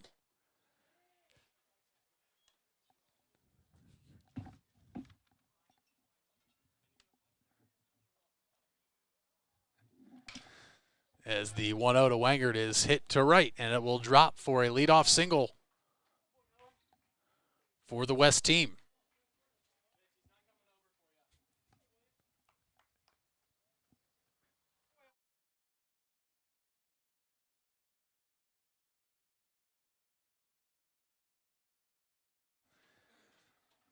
So now stepping to the plate from Canton South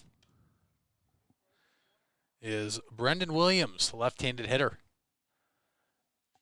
As the West team tries to get something going here and get on the board first. Leadoff single from Owen Wangard. The 1-0 at the knees, called a strike.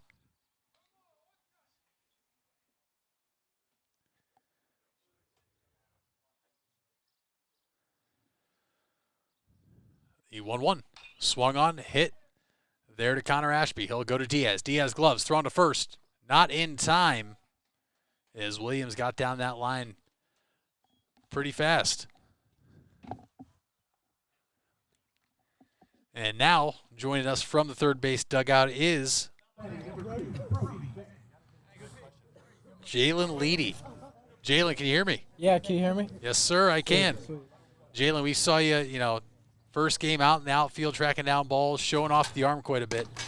And then we saw you come on the mound to get the save to end things in Game 1. How you feeling now? I feel pretty good. game. First day or first game, beautiful weather. So just trying to enjoy everything. You having a lot of fun out there? I was talking to Nate Plack. You compete. Even though Massillon's not in the Federal League, you guys compete against Federal League teams often. Yeah. You go against these guys night in, night out. How much fun are you having being on the same team now? It's cool because like you said, we get to play these guys a lot throughout the year. So just to be in the dugout with them, it's cool. Just because you don't really talk to these kids a lot, so it's just an opportunity to make new friendships. Absolutely, and I'm sure you guys are having a ball. I know we saw. In game one, we've seen some POs that might not get a chance to hit throughout the year.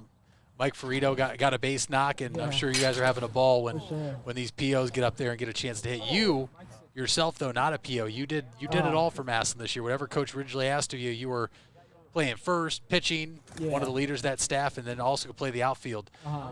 What's next for you? For the next 4 years, I'm gonna be playing baseball at the University of Mount Union. I'm a two-way, so I'll play outfield and I'll pitch as well. So, it was definitely a great place that I loved, and I'm excited to start a new chapter in my life. Absolutely, and that's a great program you're going over to there at Mount Union. Just talk about this season, man. I mean, after the lost season last year, you guys put on one heck of a show, getting all the way to the district championship. I mean, just talk about that. How awesome was it to come out not knowing what to expect this year, and then you have a nice run.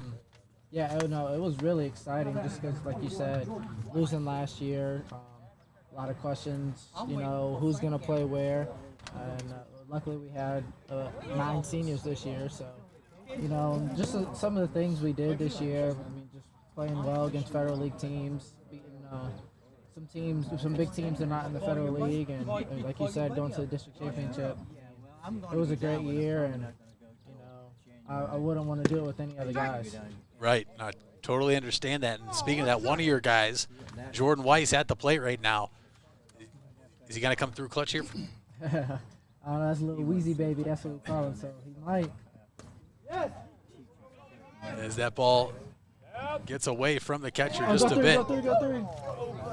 And Brendan Williams stays at second, although, Jalen, I know you wanted him to go 3 there. You think he would have made it, though? It would have been close, but hey, might as well take the risk. I got to ask you, because in that first game you went up against Shandon Charles from Glen Oak, and, he's not a typical pitcher. Right. What was that like for you? I don't know if you had saw him this year, if you guys played Glen Oak, but how different was that? It's really different. We did play them earlier in the year, and, same result happened, ground out to second base. It's kind of hard to, stay back, but, he's having success doing that, so kudos to him. Right. Well, Jordan Weiss comes up empty there. Jalen, I thank you for hopping on, and we're going to keep talking to your teammates as the rest of this game goes on. For sure, thank you. Of course, best of luck at Mount Union. Look forward to seeing what you do over the next 4 years. Thank you, I appreciate that. Of course. Yep. That is Jalen Leedy from Massillon joining us. We'll step aside quickly and come right back for the bottom of the second inning.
Bottom of the second inning here at Jackson High School. Trent Otts stays on the mound for the West team.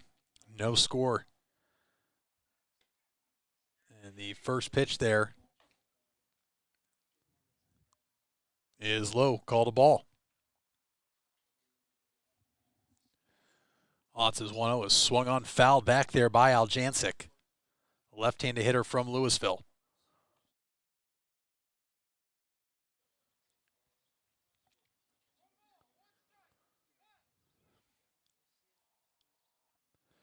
Otz into the line, the 1-1. Aljancic swings and fouls it back to the screen yet again. Moves the count to 1-2.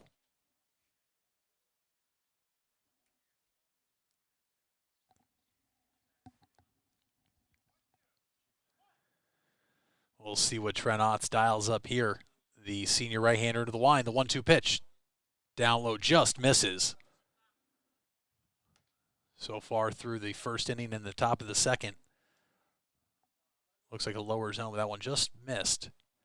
Runs the count to 2-2. Here's the 2-2 pitch now. Swung on, hit right side. Nice play there by Brendan Williams, and he throws it on to Otz, who's covering first for the first out of the bottom of the second. Williams from Canton South showed off his range there. So now here is Turk from McKinley. First pitch he sees from Otz misses outside. These two should be familiar with each other after playing 2 times this year, both in the Federal League. 1-0 is in there for a called strike.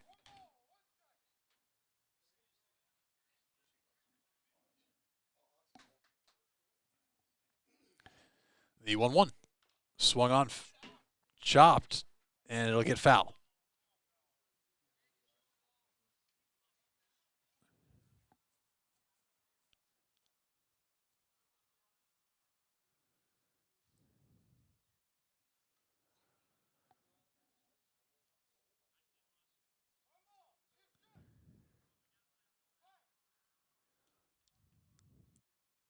Into the line, Otz is 1-2. Down low. 2-2 now the count on Turek.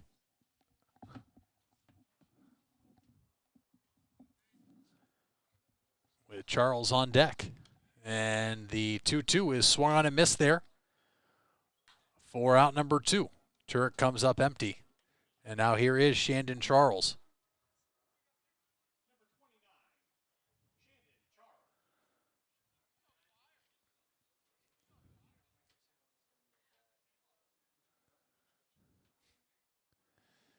Otz's first pitch to Charles is swung on, hit right side. There is Frigo. He'll glove, set his feet, and throw on to first for the third out of the inning.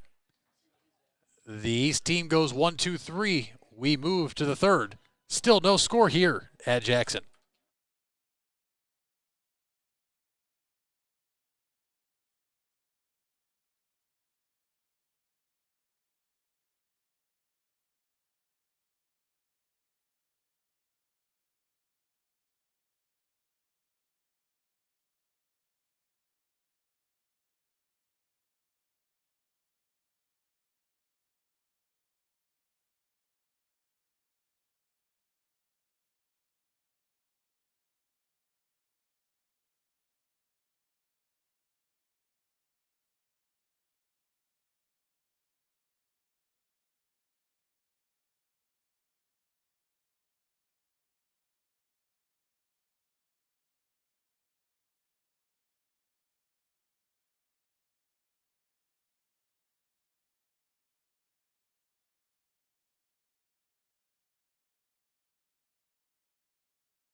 things up in the top of the third inning now. And leading things off for the West team is Chase Rupert, the Canton South senior. And I'd like to welcome into the booth here, as here's the first pitch to Rupert, Greg Turbovich. Turbo, you are a vital part of, organizing this game, the Hank Miller Classic, which is now, this is the 44th here, and we're out here today. Just wanted to have you up here, talk a little bit about it, and, how great it is to see these seniors out here competing one last time. You're absolutely right, Mitch. This may be the last time they'll play their organized game. Some of them are fortunate enough to go on to college to play. Some of them either going to go to college or work. And it's a lot of fun to see these kids out here, like you said, and some of these kids were rivals in high school, and now they're teammates in their last college game. So it's cool to see them become teammates. But I also want to make sure while you're up here, as a ball's hit to short there and beating it out there is Rupert, definitely wanted to have you up here when we talk about the sponsors, and that make this game possible. And, first off, the Hank Miller family is a big part of keeping this classic going. But then RT Hampton Plumbing and Heating is a game sponsor. Not big thanks to them to keep this going. RT Hampton is the first year of sponsoring the Hank Miller Classic. I think the last 3 years, Logan Trucking. And you can't continue to go back to the same people. And I spread it around. And every now and then I get a phone call, and they ask me exactly what are the sponsors' obligation. And they are a big one to make sure this game happens here. And then also, this is you right here, but the Stark County Terriers Baseball Club. You helping organize this. And, up here in the press box, we have, Coach Jeff Height keeping the scorebook. And he'll help us at the end of the game, when it comes down to the award winners. But you take great pride in putting this event on because, like you said, this is sometimes the last time these kids will ever play on a baseball field again. Absolutely. And, we have to stay in contact with the high school coaches. They're the ones who pass on the names to me. I pass them on the day before the game. I made sure both coaching staffs had the roster for the game today. And then another one is the Stark County Umpire Association. Big part in us getting officials out here to make this possible as well. Well, yeah, with so many games and tournaments going on, we're fortunate to get two umpires to come out today. Right, and especially on Memorial Day. Absolutely. And what a great turnout today, too. A lot of our viewers and listeners right now can't see it, but we have fans up and down the lines, for a game that means nothing but the players getting to play a couple more times. Absolutely. There's no win or lose. It's all about the kids right now, and you love to see that and see the support they're getting from all their coaches that aren't in the dugout. You see coaches in the stands and their parents and families and friends. A great turnout on a Memorial Day to watch these guys potentially play for the last time. And what a wonderful thing that you fellows done is there's so many coaches in attendance today. You brought them each up here, and they talked about Stark County High School baseball. And it's turned Stark County High School baseball. We know a lot about the Federal League. I do, especially, being from Jackson and competing in that league for 2 years at the varsity level. But, then you have Canton South, the team not in the Federal League, Louisville, Massillon, and everybody else involved. Stark County baseball is rich in talent, tradition, and it's only looking like the future is going to be brighter for it, and it's awesome. Well, yeah, and when this game first appeared in 1976, it used to be in Ohio high school sports. It used to be AAA, AA, single A. Mm-hmm. That's all they had. And with this game here, the Hank Miller, we try to have teams, high school teams that are AAA and AA. Then at the same time today, there's another all-star game going on at Minerva High School, which Dumont Sporting Goods stores is sponsoring, and it takes in the Division 3, 4, 5, 6, the smaller schools. Mm-hmm. And it's great for even those kids, for those out here that just see Division I and II, they're maybe wondering, why aren't there other kids from surrounding high schools like a St. Thomas or a Central Catholic? Yes. They're still getting their opportunity right now. Yes. If you pulled all those kids from all those schools, there wouldn't be enough time for all these kids to get on the field. No, But it's great to know that those kids are still getting an opportunity to play one last game. Absolutely. And end it on their own terms. Absolutely. And it's great to see these kids out here. I wanted to make sure we got you up here, though, because you are a huge part in organizing this game. It's really not possible without you. I know the sponsors are big, but without you and you contacting the coaches and who to play, contacting the sponsors and the Umpire Association, allowing Gianni and I to do this today, it would not be possible without you. So I wanted to thank you for letting us do this, and I know all the players want to thank you as well for letting them come out here and play one last time potentially. And I'd like to thank you for asking me to come up on the press box and give a little bit of history on what goes on with the Hank Miller game. And I just want to point this out. There's a possibility that we are going to have all of Hank Miller's children here today. Yep.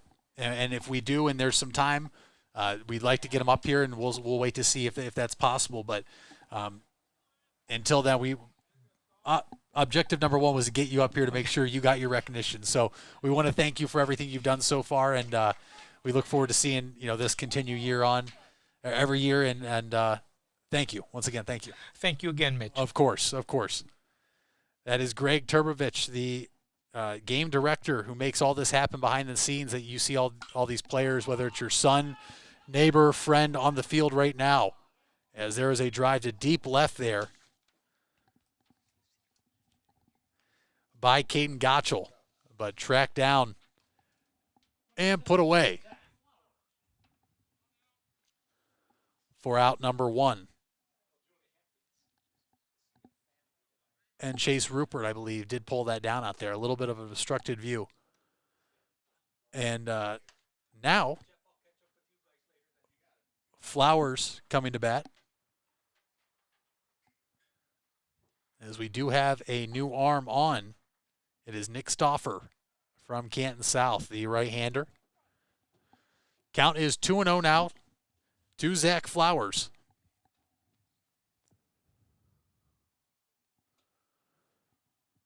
The 2-0 from Stauffer just misses outside. 3-0 the count in the bottom of the third.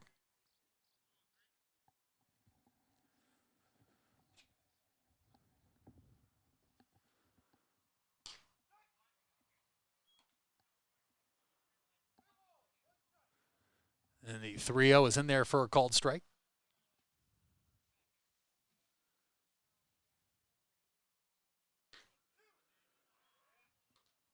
And quickly after 3-0, Stauffer has responded with 2 straight called strikes. Moves the count full. The Wildcat right-hander into the wind, the payoff pitch.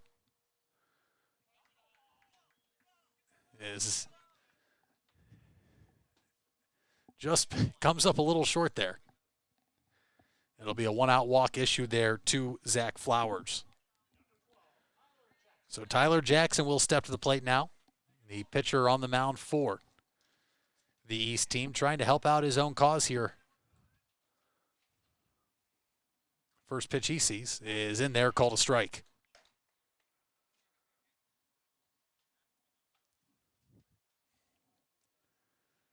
As we move on here throughout the rest of this game, look forward to getting some more players involved. Potentially another player mic'd up.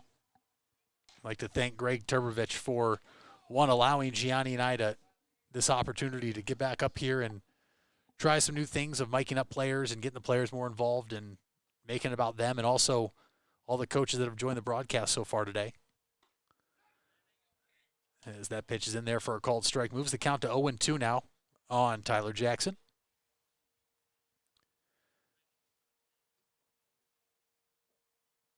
With Connor Ashby on deck for the East team.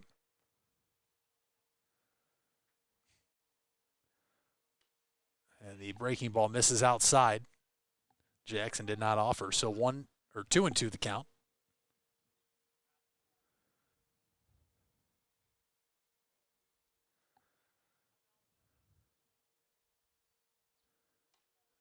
And it misses outside again.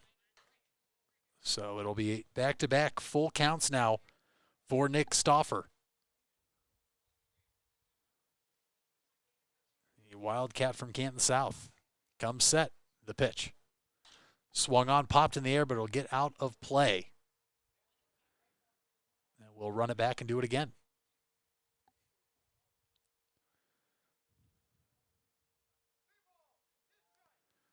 Three balls, two strikes, one down here in the bottom of the third. Flowers the runner at first, Jackson the batter.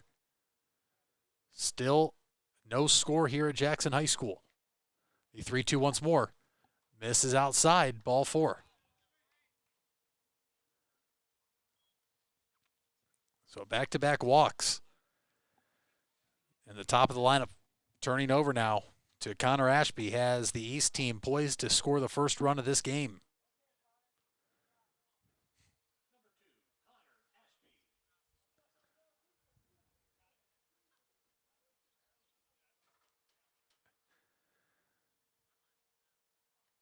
Ashby up there hitting left-handed. Swung on and missed the first pitch.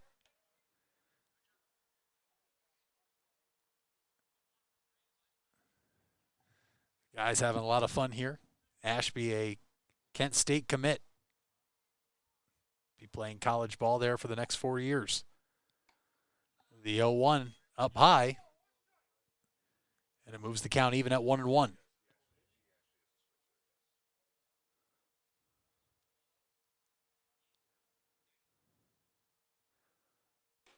1-1, bottom of the zone, but called a strike at the knees.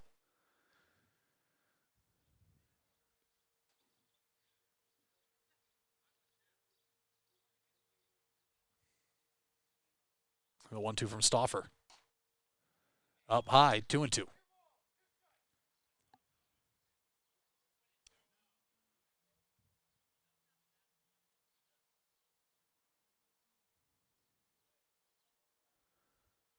Two pitches swung on, drilled to right, but hooking just foul. Ashby just a little out ahead of that one. And we will do it again.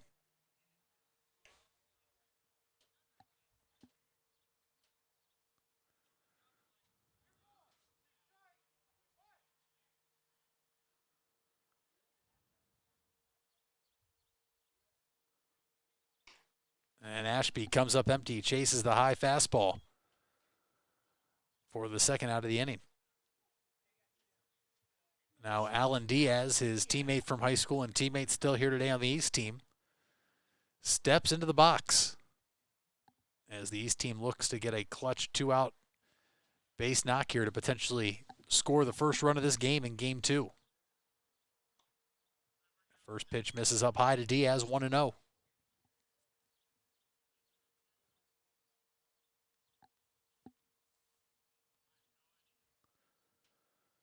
Stauffer set, the 1-0. In there, called a strike.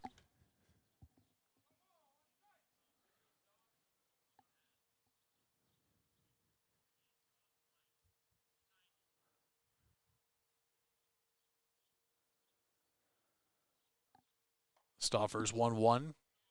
High. 2-1.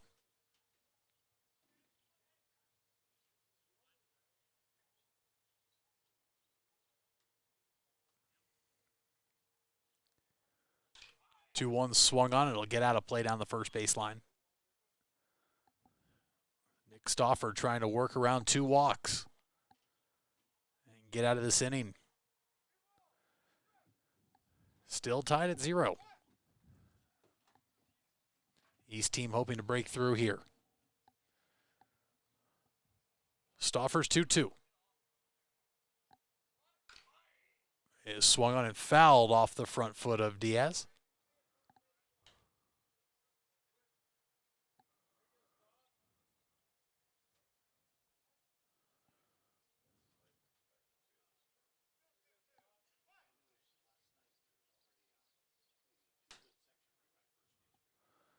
Two once more. Misses down low. Pushes the count full.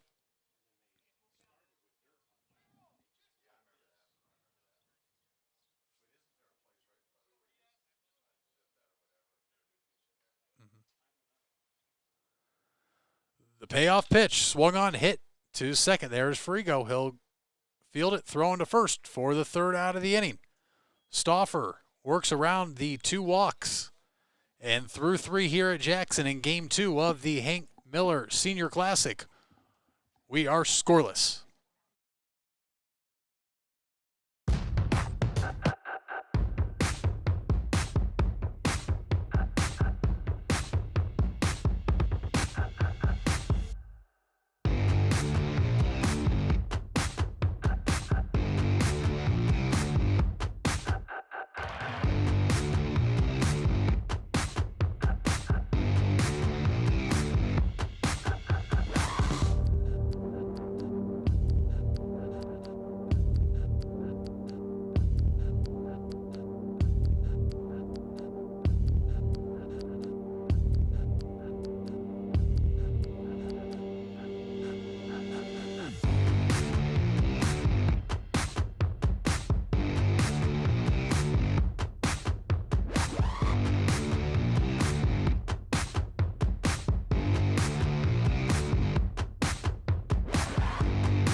And a fair ball to start things off here in the top of the 4th inning for the West team by Andrew Farigo. Down the left field line it went, and a leadoff double for the West team.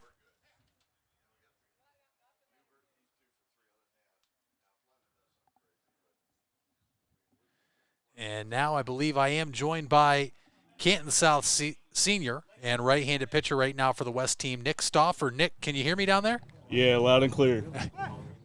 Well, welcome to the broadcast. Thanks for having me. Of course. I wanted to get you on there after, just saw you on the mound. Figured talk a little bit with you. Yeah. 2 leadoff walks. You were able to work around it. How you feeling out there? And, how much fun is this for you playing with all these guys you've played against now for a couple of years? Yeah, it's been a blast today, honestly, just playing with guys I've never been able to play with, usually playing against them. And, it's fun playing out there. It's a nice day out, good day for ball. Absolutely. And fun to see some more competition again. So Exactly. And, I did this all year for Jackson. Canton South and Jackson did not meet. So there's some people out here I'm not too familiar with. So why don't we talk about you and the other guys out here or your teammates from high school from Canton South, like Nathan, Aiden, Chase, and Brandon. Like, are you guys having a ball out here? Oh, yeah, it's definitely a fun time, especially how nice this field is. It's definitely different. So we're all enjoying today and just having a good time. Now let's talk about the other guys from Canton South before we talk about the rest of the West team. Out of the other 4, out of Nathan, Aiden, Chase, and Brandon, all right, who's the biggest jokester? Definitely Aiden. He's always got a joke up his sleeve, whether it be funny or not. But he's always here to have some fun. So has he cracked any in the dugout today to get the other guys laughing? Oh yeah, he's been talking all day. He's probably loving it. Oh yeah, he's having a great time out here, seeing new people, talking to him. So now how about you? What's next? I've asked all the guys that have hopped on so far today. What's next for you? after this game? There's some guys I know that are moving on to play at the next level. Some other guys just going to school, and some other guys are just going straight to work. What's next?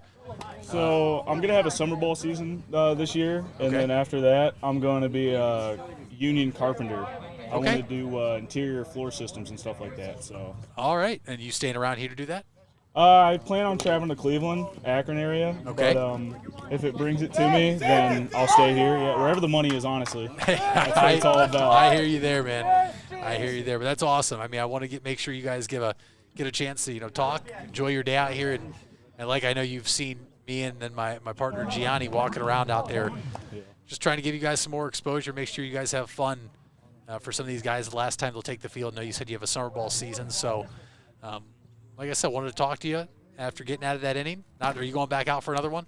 No, I think that was my only one. Only inning there? Well, hey, you kept the game scoreless, which is what you wanted to do, and now we're going to see if your guys can break through here. You guys got guys at the corner, nobody out, and here's your teammate, Brandon Williams. Is he going to come through here? Oh, for sure. I'm thinking of hitting the gap here for a double. Which gap we talking? Let's go right center. Right center gap? Right All right. center, yeah. Let's see what he does here against Flowers. The 1-1. Misses outside, pushes the count to 2-1. Who's the trying to think. All right, who's the biggest jokester out there on the team not from Canton South you've met so far today? Oh, wait, Brandon Williams, a shot to left. It'll score one. And getting the stop sign there is Aiden Lee. Nice rip, Brendan. So, hey, you were right. He came through in the clutch, just maybe the wrong side, but I don't think you care about which side he went, did you? No, as long as we score, we get a lead. That's all we need right now. And that you do. A 1-0 lead for the West team. And now here is A.J. Pettit. I know A.J., this is his second at bat of the year as he's called his shot now, both at bats. Let's see what he does here. Swung on, drilled to right.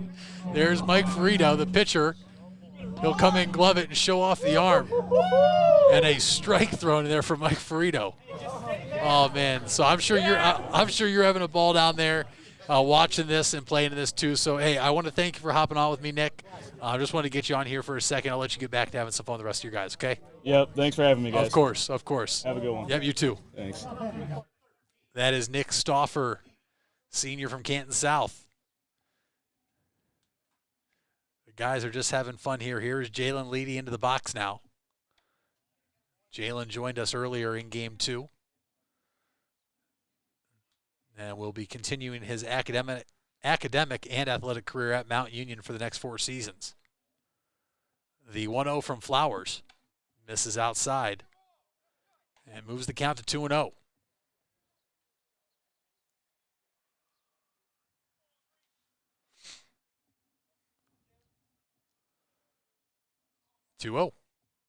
Up high and inside 3-0. And we'll see if Jalen has the green light here. As the bases are loaded, 1 down, and already 1 run across here in the top of the 4th inning. And he'll watch the 3-0 go by for a called strike. And still ahead in the count here is Leedy.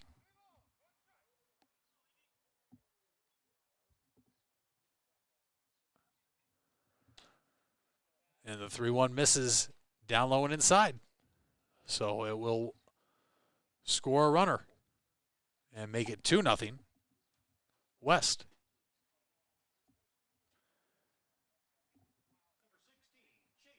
And Chase Rupert now steps to the plate.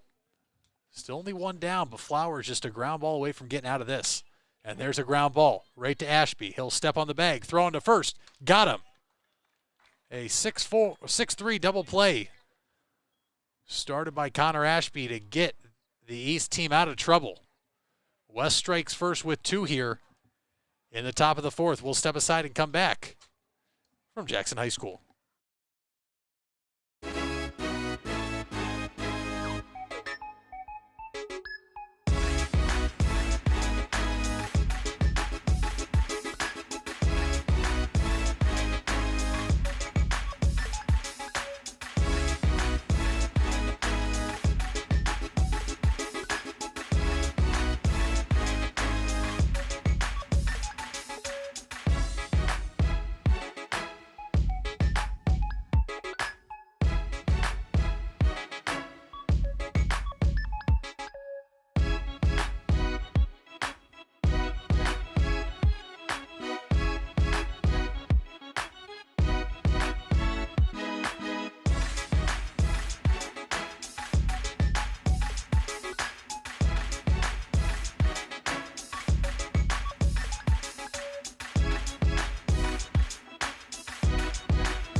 Back here at Jackson High School, bottom of the fourth with the East coming to bat. New arm now for the West. And taking the mound will be senior right-hander. Can't make out the number yet. But in just one moment, we will be joined by Shandon Charles.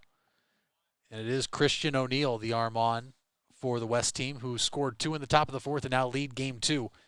And now I welcome in senior right-handed pitcher and power hitter, Shandon Charles. Shandon, can you pick me up down there? Yeah, I mean, for not batting all year, it was a pretty solid hit. Hey, you don't need to tell the viewers and listeners you didn't hit all year. Just run with it. You're a power hitter, man. All right. So the power hitter and center fielder, you see you out there tracking fly balls. Yeah, I guess so. Hey, man, listen, we'll get into you pitching because I had your coach, Coach Frisbee, on earlier in game 1, and I did the game against when you guys came here against Jackson earlier this year, and know you're a different type of pitcher, but how much fun are you having out there today? It's fun. I mean, definitely these pitchers are seeing, or these hitters are seeing stuff different, so it's fun watching them react to it. And you guys, I mean, you go against playing against most of these guys, Tuesdays and Wednesday nights to now you're teammates with some of them. I mean, how has it been easy for you to do that? Put the rivalries aside? Yeah, it's been pretty fun. We've all got along and talked pretty well.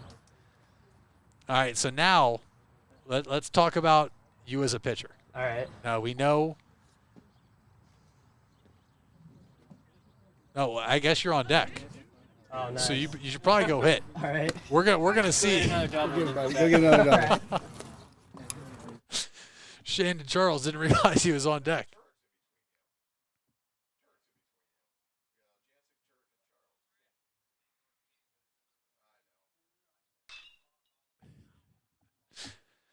So as Shandon Charles gets back over there now to hit, you could just tell by the excitement of his voice, though, to anybody watching and listening, man. Him and along with everybody else out here today, I don't think anybody is having a bad time. Seniors getting one last opportunity some of them get to lace it up for the last time.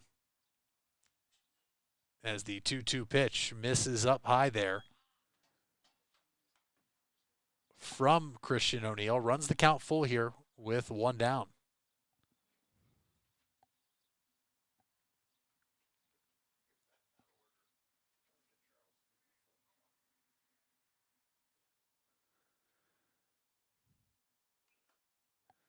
And lunging at that one, just getting a piece is Aljancic to stay alive. Count remains full.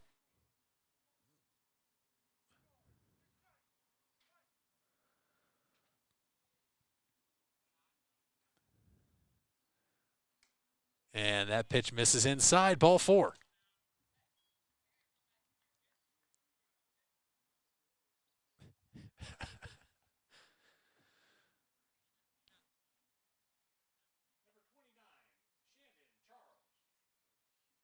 So now here is Shandon Charles. We'll see how great he is from going from the microphone to the batter's box.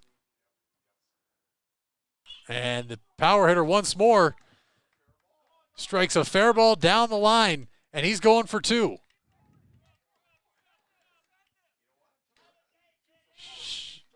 Shandon Charles, who if you just caught him on the mic there,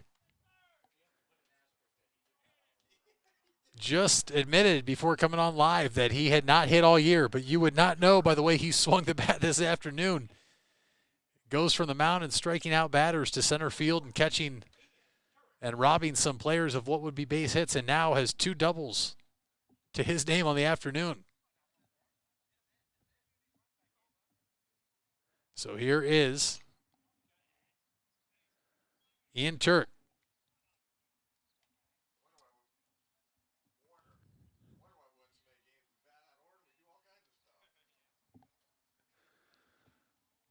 Aljancic, the runner at third. Charles, the runner at second. Turek, the batter. O'Neill comes set. And the 0-1 misses. Evens the count up at 1-1.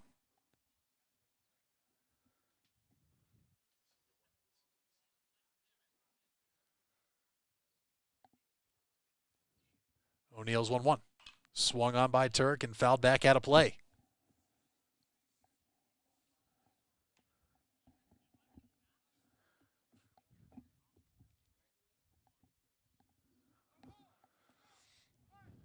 So a 1-2 count on the right-handed hitting Turek.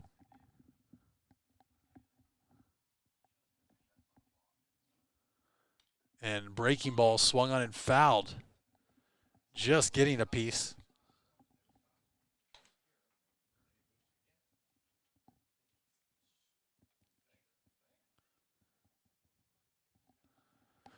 So we'll do it again. 1 ball, 2 strikes, 1 down. Bottom of the 4th inning here in game 2 of our doubleheader. 2-0 West leads the East. East trying to tie it up right here. And Turek watches that ball go by for a called strike 3. And now with 2 outs,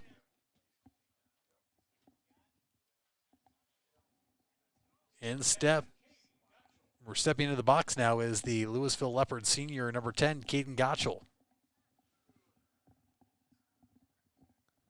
We'll see what the catcher can do. O'Neill's first is a curveball low, 1-0.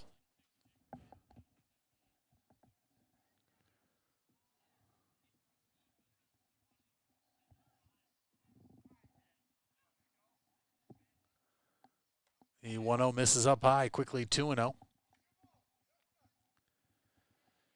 To Gottschall.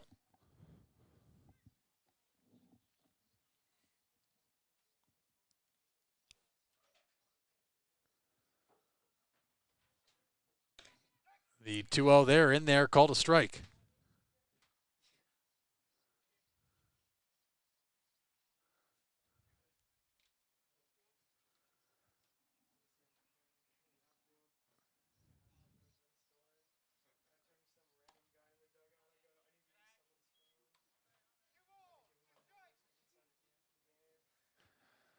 Swung on a miss there. 2 balls, 2 strikes, 2 outs. 2 on, 2-0 game. 2's all around here in the bottom of the 4th. O'Neill comes set. The 2-2. Swung on by Gottschall, hit to left. Could be trouble, but coming in and pulling it down for the 3rd out of the inning is Chase Rupert. The East leaves 2 men aboard. We move to the 5th inning with the West leading 2-0.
We'll pick things up here in the top of the 5th inning at Jackson High School. 2-0, West leads the East in Game 2 of the Hank Miller Senior Classic. Leading things off now for the West team is Nick Stauffer. And joined inside the booth now is head coach John Wallace, head coach of the Green Bulldogs. And, Coach, I welcome you inside the booth and congratulate you on quite a run this season. Thank you. For those who don't know, Green made it all the way to the district championship, that being the Hudson district, and took Mentor all the way to the wire in what ended up being a very hard-fought and close one-run loss. But, Coach, let's start here in the Federal League. You know, we've had numerous coaches from around the area hop on today. But with you, let's talk about the uncertainty coming off last year. Like everybody else was in the same boat. How hard was it to get acclimated to your guys and figure out what type of team you were coming into this season? Then as the season progressed, you know, realize how you were going to play? Oh, I don't think there's any question. It was a difficult process for us. When we came in, we only had one player that had any varsity experience at all, and like that wasn't uncommon. Talking to coaches in the area, everybody was in that boat. So early on, we got off to a rough start. We were 1-6 at one point, you know, and I credit my guys for just, you know, believing in each other and coming to the yard every day, ready to work. And, you know, we started to figure it out about mid-season and started to compete really well. And that you guys did. You mentioned the slow start, but then we saw you guys rattle off some very impressive wins. 2 against Hoover, 1 being here at Jackson, which Trent Otts pitched one of the best games of the season. And then also just throughout the Federal League in your non-conference schedule, you guys night in, night out were competing. Let's move to the Federal League, though. This year, a lot of parity up and down the Federal League. Even McKinley, we had Coach Zelmer on earlier, may only have had 3 Federal League wins, but that was a team night in, night out competing. What was it like this year coming in knowing that you were going to get everybody's best shot night in, night out? It hasn't changed for 20 years. I mean, I was a player in the Federal League. I coached at Glen Oak back in the day, and, you know, just going as a coach at Green now, you know, the Federal League is always, I don't care who you play, night in, night out. There's a lot of backyard rivalries and brawls. The kids know each other, and it's, you know, you're not going to take the field on any night in the Federal League and just win a game. So, right. But this year, especially with, you know, trying to figure teams out and everything, and you don't have that advanced scouting report like you normally have from charts that you had the year before and stuff. It was rough to, you know, go in. You didn't know what to expect from anybody. And as we're sitting here talking, here's one of your players from this year, Andrew Farigo, having himself quite a day here. And he looks like he's having a ball out there on the field. He's a great kid. He's a team captain, leader of our team. You know,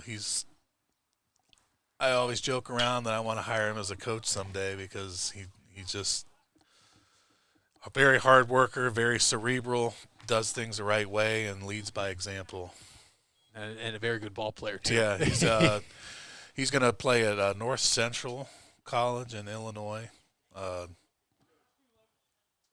after high school here, so we're excited about him continuing on and playing baseball. Yeah, and let's talk about the rest of you guys that are out here, JT Hubert and Trent Otts. I mean, 3 seniors. I'm sure you would love to have them back. But what did they mean to your program this year? And like we said, a year coming in with a lot of uncertainty. What did those 3 guys, you know, really help you with? And did they help you carry your team? Oh, no doubt. We had 9 seniors. They played on a regular basis. JT played everywhere on the field for us. He played second, he played short, he pitched some, played third base. He also, when we were struggling behind the plate, caught a couple of league games behind the plate as a catcher. So very versatile, hard worker, does everything 100 miles an hour. Sometimes I want him to slow down a little bit. Right. That's just the type of kid he is, and he's going to play at Bethany College. And Trent, I can't say enough about him. I mean, he's going to Walsh. He was obviously, you know, our workhorse on the mound. He, you know, I think he started 10 games, 8 complete games. One of the non-complete games, he went 8 innings against Lake, but we happened to go 9 innings and I had to take him out. So I think we were 9-1 in games that he pitched. He's going to be a hard one to say goodbye. He was the one player coming in that pitched as a sophomore, so they're going to be tough shoes to fill for us for sure. And the one nice thing though about this year is you had the younger guys being able to see these guys on the varsity level compete and have success, and so that's going to be big for you. And I know it's one thing that was lost in the shuffle for everybody last year, but trying to replace those guys, you at least had the younger guys being able to see what it takes and be able to enjoy that postseason run you guys just had. Yeah. So how much confidence and how big of a help is that for you guys moving forward? There's no doubt. I mean, that's the one thing that I've always said that you just can't simulate in the summer or anything is just how intense Federal League baseball is. You got both dugouts, going at each other, and then the gravity of the moments in some cases, and having to live with the results and reading them in the newspaper the next day. There's a lot of pressure that comes with the territory, and for the younger guys to be able to see that, and then also see that you never quit on a season. There was plenty of opportunities for this team to quit and just realize that we weren't very good, and they just kept coming to practice, and like I said, not looking at the record so much, but understanding that when we're going after games, we're right in them. Right. When you look at our league record and our tournament record and stuff, we weren't that bad of a team. We struggled with the depth a little bit of our pitching staff on the weekends, and we played some really good competition that led to those losses kind of compiling up us on the weekends. But overall, I think it was just a great experience, even for our young guys, to see this is what it's all about, so that they can carry it on. Absolutely, in the future. Absolutely, and the one thing I do want to bring up is we keep touching on the Federal League, as has every other coach up here today, even including Coach Ridgely at Massillon and Coach Warner at Louisville. Those are two independent schools that always schedule Federal League teams. How much of an impact is playing the Federal League schedule help you come tournament time? I understand, you ran into Hoover in the district semis and you were able to defeat them, but come other times, how big of an impact is that to take what Coach Gamble here at Jackson says is almost a tournament-like atmosphere on Tuesdays and Wednesdays into the actual state tournament? Oh, there's nothing that replaces that. I mean, you're facing everybody's one in two pitchers. It's like I said, the intensity of it, to be in a grind of a Federal League schedule and have the big wins and also the heartbreak losses, it kind of prepares you for the pressure of a tournament game. There's no question about that. I know you, Coach, you mentioned you had 9 seniors, and so you're going to have some big shoes to fill, but really hoping to build off what was, a pretty great run, pretty great season coming off of last year. And I know it was awesome to see, just as a baseball fan in general, the run you guys had, and just, I not as a coach. I know you're a coach, and you obviously wish you guys were still playing, but really good to see all the Federal League teams, competing at that level and making it as far as they did this year. Yes, it was. And we'll get you out of here shortly. As in, I do need to know, though, because I've talked to some of the guys today on the roster. Is Frigo also a jokester, man? He looks like he's just a guy. Funny kid. He's a funny kid. He's having a ball out there today. He is. He brings that, positive energy to practice.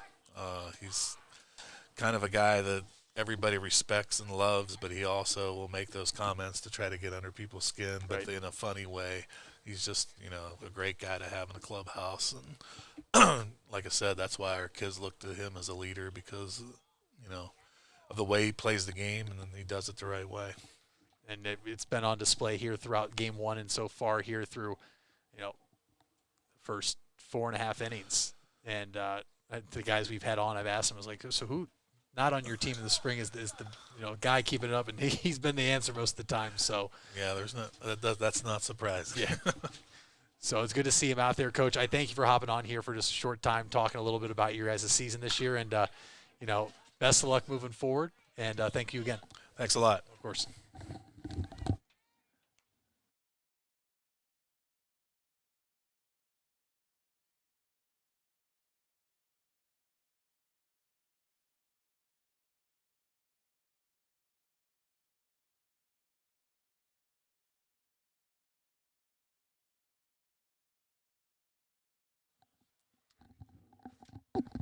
Now stepping into the box for the East is the North Canton Hoover Vikings senior, Mike Ferrito. Ferrito getting his second at-bat of the day. Singled his first time, now is in right field. Let's see what he does here.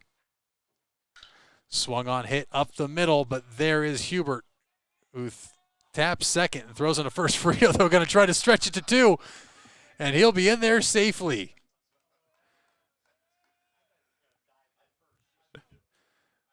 Mike Ferrito making what he's going to say is a case to why he should have been batting more all year. We did get him mic'd up, but he is a player that gave us a lot of great content, so hopefully having that out separately tomorrow. Don't have all the high-tech equipment to get it on today, but his file, video and audio, will be one you don't want to miss, so make sure you stay locked into just what would be the Jackson Baseball Twitter and Jackson Baseball YouTube page, and get a load of Mike Ferrito tomorrow when we're able to get that up and out. I'd like to thank head coach John Wallace of the Green Bulldogs for hopping on there. Green coming up empty in the district championship, but what a run it was for them this year. As Connor Ashby swings and grounds it to short, there is Ferrito, who will glove it and throw on to first for the second out of the inning. And Ferrito advances to third on the ground out by Ashby. So now here's Alan Diaz.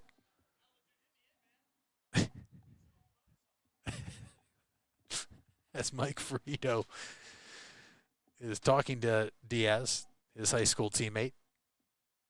Tell him to hit a home run or something. As if Diaz does that, it would tie the game up at 2. East trails here 2-0 in the bottom of the 5th. You can tell Ferrito's having a ball right now as you see him from the third base angle. And the pitch to Diaz is swung on and missed. Foul tipped into the glove. Moves the count to 1 ball, 1 strike.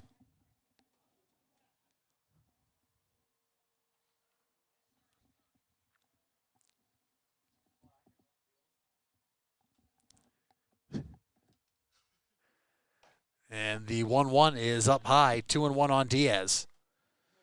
And we're going to have to see Nathan Cords battle here to keep the East team off the scoreboard. 2-1. Swung on, and it'll be popped up underneath it. Andrew Ferrito, and he'll pull it down for out number 3.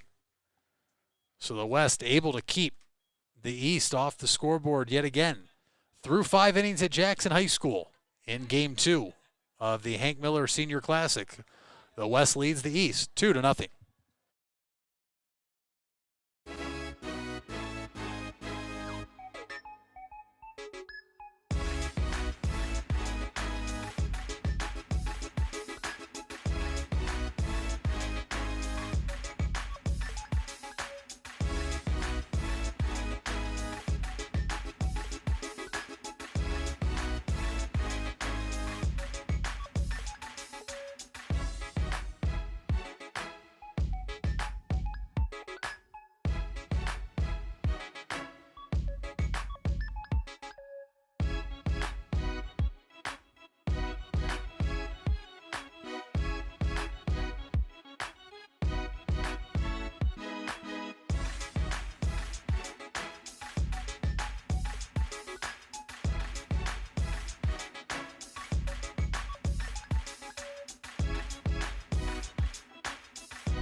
Top of the 6th inning here on a beautiful Memorial Day afternoon and a beautiful day for baseball.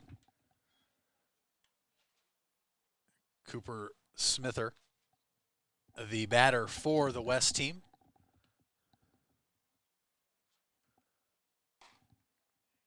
As Zach Flowers enters the game on the mound for the East. Count 3-1 to Smither. And he swings at that 3-1 and fouls it off. Oh, it is just Cooper Smith, a typo on the program.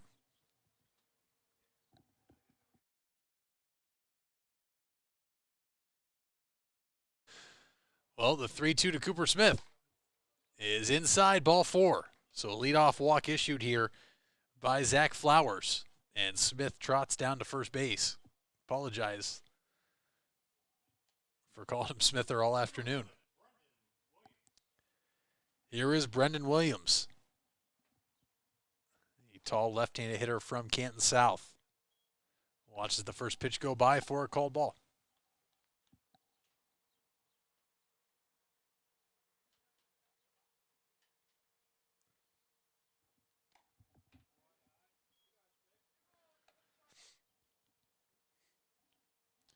So 2-0 count now to Williams.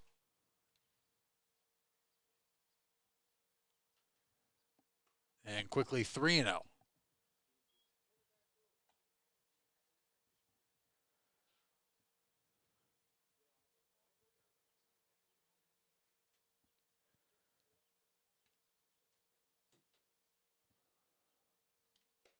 And the 3-0's in there at the knees on Williams, called a strike. And it moves the count to 3-1.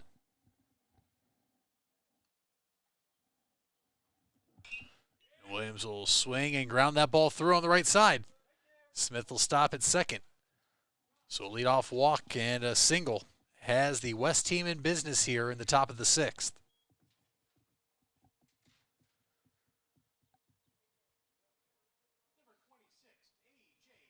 So here is A.J. Pettit now.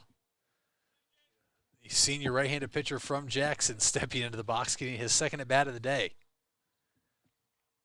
Flowers' first pitch is swung on and rocketed down the third base line, but foul. Almost took Coach Derek Carmichael with it.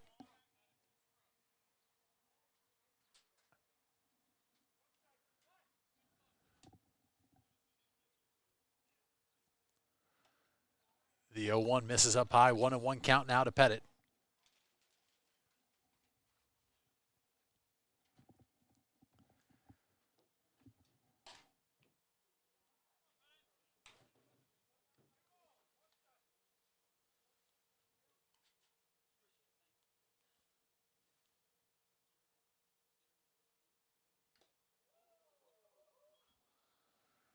That pitch swung on and fouled into the mitt by Pettit. 2 balls, 2 strikes the count on A.J. Flowers comes set. Here's the pitch. Swung on, drilled to deep left center, and that's going to get down and off the fence. Smith scores. Williams being waved around. Pettit's going to stretch it and try to go for a triple, and he is in there standing. A.J. Pettit with a 2-run triple.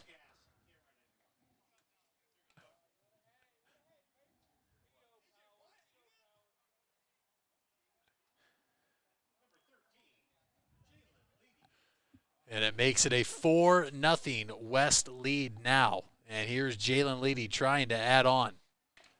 And he'll swing and chop that one foul. And Coach Carmichael with a beautiful play to get it back onto the mound to Flowers.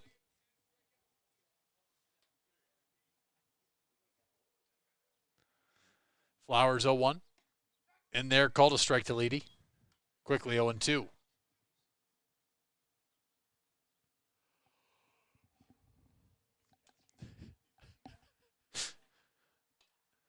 The 0-2 is swung on foul back as A.J. Pettit is making sure Coach Gamble, wherever he is, saw that triple.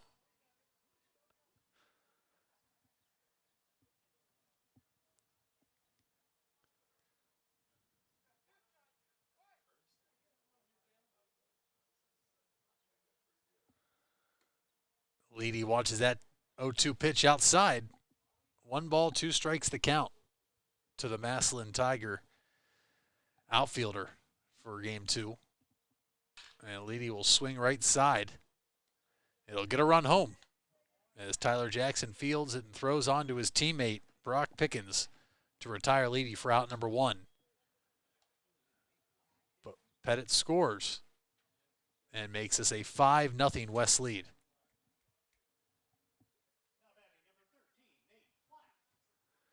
And now here is Nate Plack. And he does have big shoes to fill after A.J. Pettit tripled. Plack putting the 1,000 batting average in jeopardy, though. 1 for 1 this spring.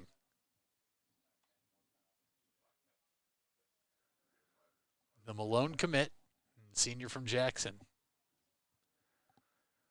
What could be his final at bat before he is a pitcher only at Malone. The 1-0 goes by for a called strike, evens the count up at 1-1.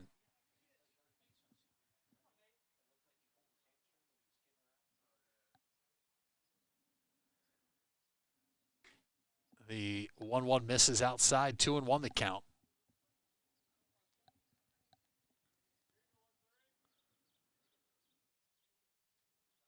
Here's the 2-1. Swung on and fouled back. And it's a 2-ball, 2-strike count on Nate Plack.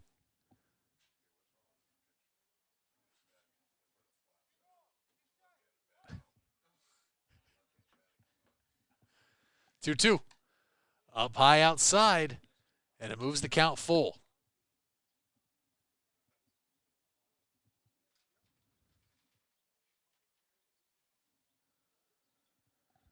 Flowers into the wind, the payoff pitch. Inside, he walked him. Nate Plack will trot down to first base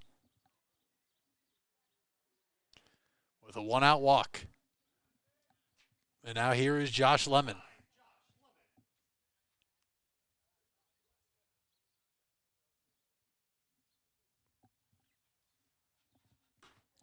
First pitch Lemon sees is in there for a called strike from Flowers.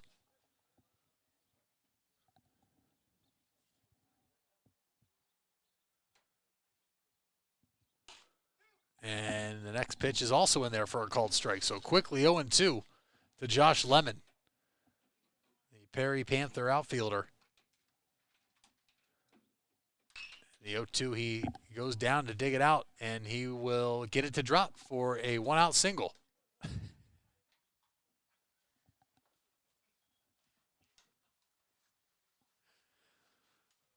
So a 1-out walk and a single from Lemon has the West in business yet again as JT Hubert steps to the plate now.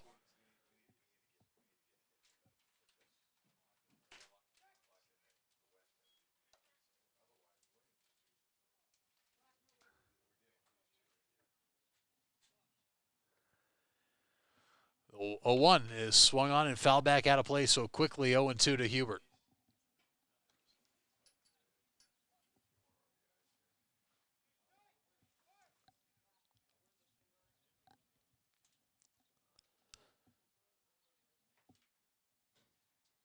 Oh, 2 down low.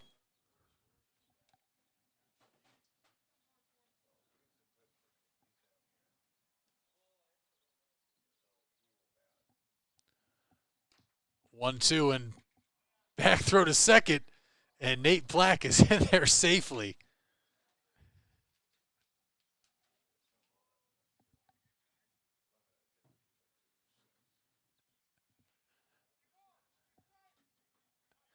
Two count now to JT Hubert.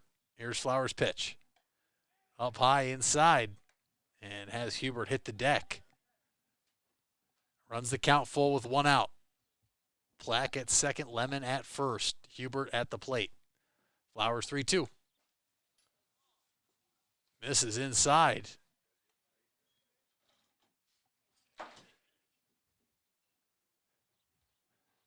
And the bases are now loaded for the West team.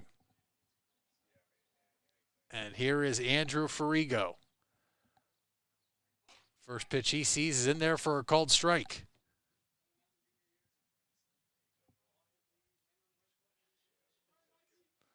Flowers into the wind. And the 0-1 is down low. 1-1 count now.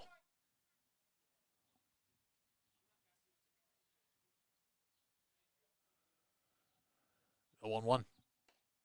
Outside, 2-1.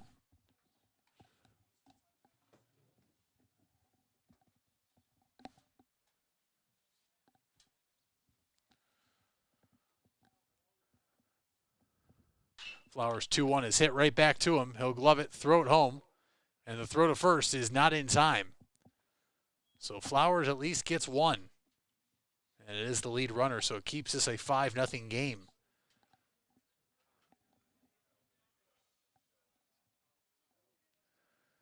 So Lemon to third, Hubert to second, Farigo at first. And here is Aiden Leahy.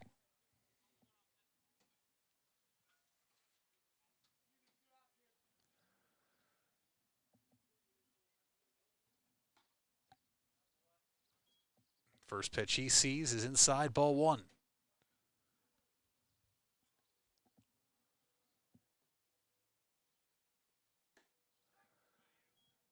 The 1-0's in there for a called strike.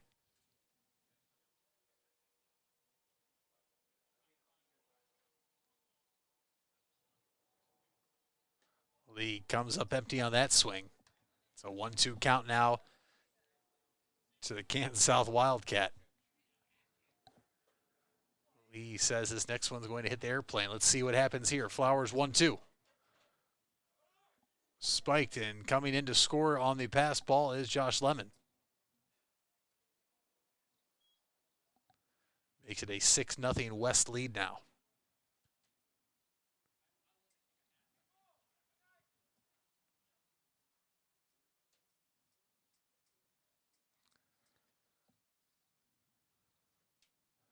Two. Swung on, it'll get up the line, foul.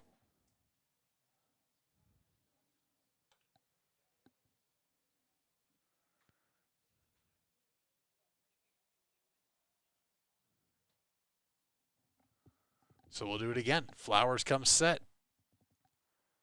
And Leahy comes up empty. Swung on and missed. So a 4 spot here in the top of the 6th for the West team. They lead at 6-0 as we head to the bottom of the 6th.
Back here at Jackson High School, pick things up in the bottom of the 6th inning. Brock Pickens to lead things off for the East team. And on the mound for the West team is Nathan Cords, the Canton South Wildcat. And now joining me in the booth is Jackson head coach Bill Gamble. Coach, welcome inside, and thanks for hopping on here. Love it, man. Thanks for having me again. We're recording this time, don't worry. That's a good one. And so Pickens pops out in the first pitch to first base, so quickly 1 out, 4 Cords. And now here is Ryan Aljancic, the Louisville Leopard. First baseman stepping into the box. And, Coach, we'll keep things rolling along with you like we have for all the other coaches I've had up here today. And we'll talk about, this past season. And we'll start with so much uncertainty coming into the year. I know you and I have talked about this off the air, but got to be happy with how the guys progressed throughout the year. Yeah, I think that's the common theme that you're probably going to hear all day is that I think we all finally got to see, and it's just different between high school baseball and summer baseball, even elite summer baseball. But it's just because you're playing for so much pride on your chest, and seeing that growth out of our guys was a really big deal this year for us. I think and those seniors really just laid the foundation, for the underclassmen for us. And you learned a lot about your team, not maybe in the off season, but as the season progressed, you saw what the right spot for guys was compared to what you thought it could be.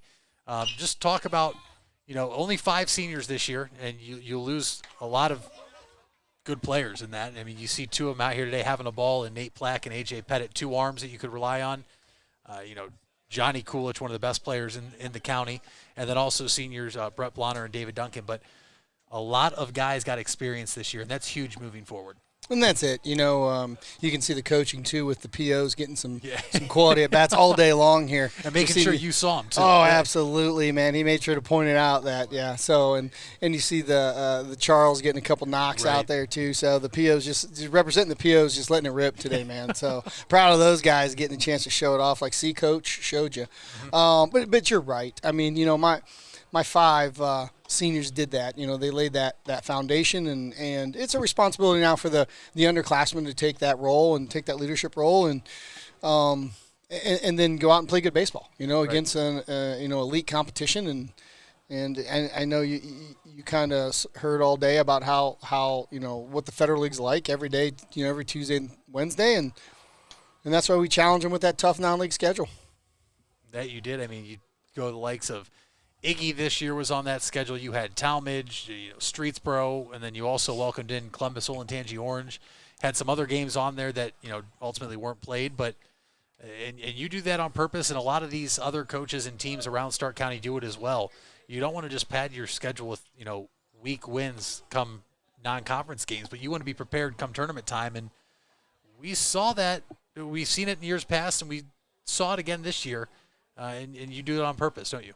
Yeah, I think that's something that we pride ourselves in here is that, those Saturday games and those Friday games, and they're high intensity, they're tournament style because you can't get enough of that atmosphere because it's a sprint in the tournament. You can be knocked out as easy in the first or second round as you can make a deep tournament run and, get down to Columbus or in this case Canal Park, but, traditionally Columbus. But all that comes down to is getting your young men used to playing in those high stressful innings, and you got to play great competition to do it. Tuesday, Wednesdays provide that, and we try and do that again on the weekends. Absolutely. And the other thing I'll touch on is me playing under you for a couple of years and me being back this year and seeing and know how you coach.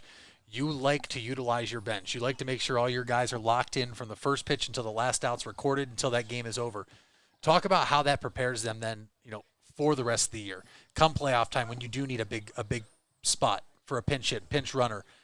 You need a guy to go out there defensively that hasn't played, but the progress throughout the season that you're able to use those guys in those tiny, could be tiny spots to them, but come playoff time, they're ready. Yeah, and that's what we try and do. Every year, every team that makes a deep tournament run has some injury, has a guy get cold, has a guy come off the bench and get hot, and you got to ride that arm or you got to ride that bat.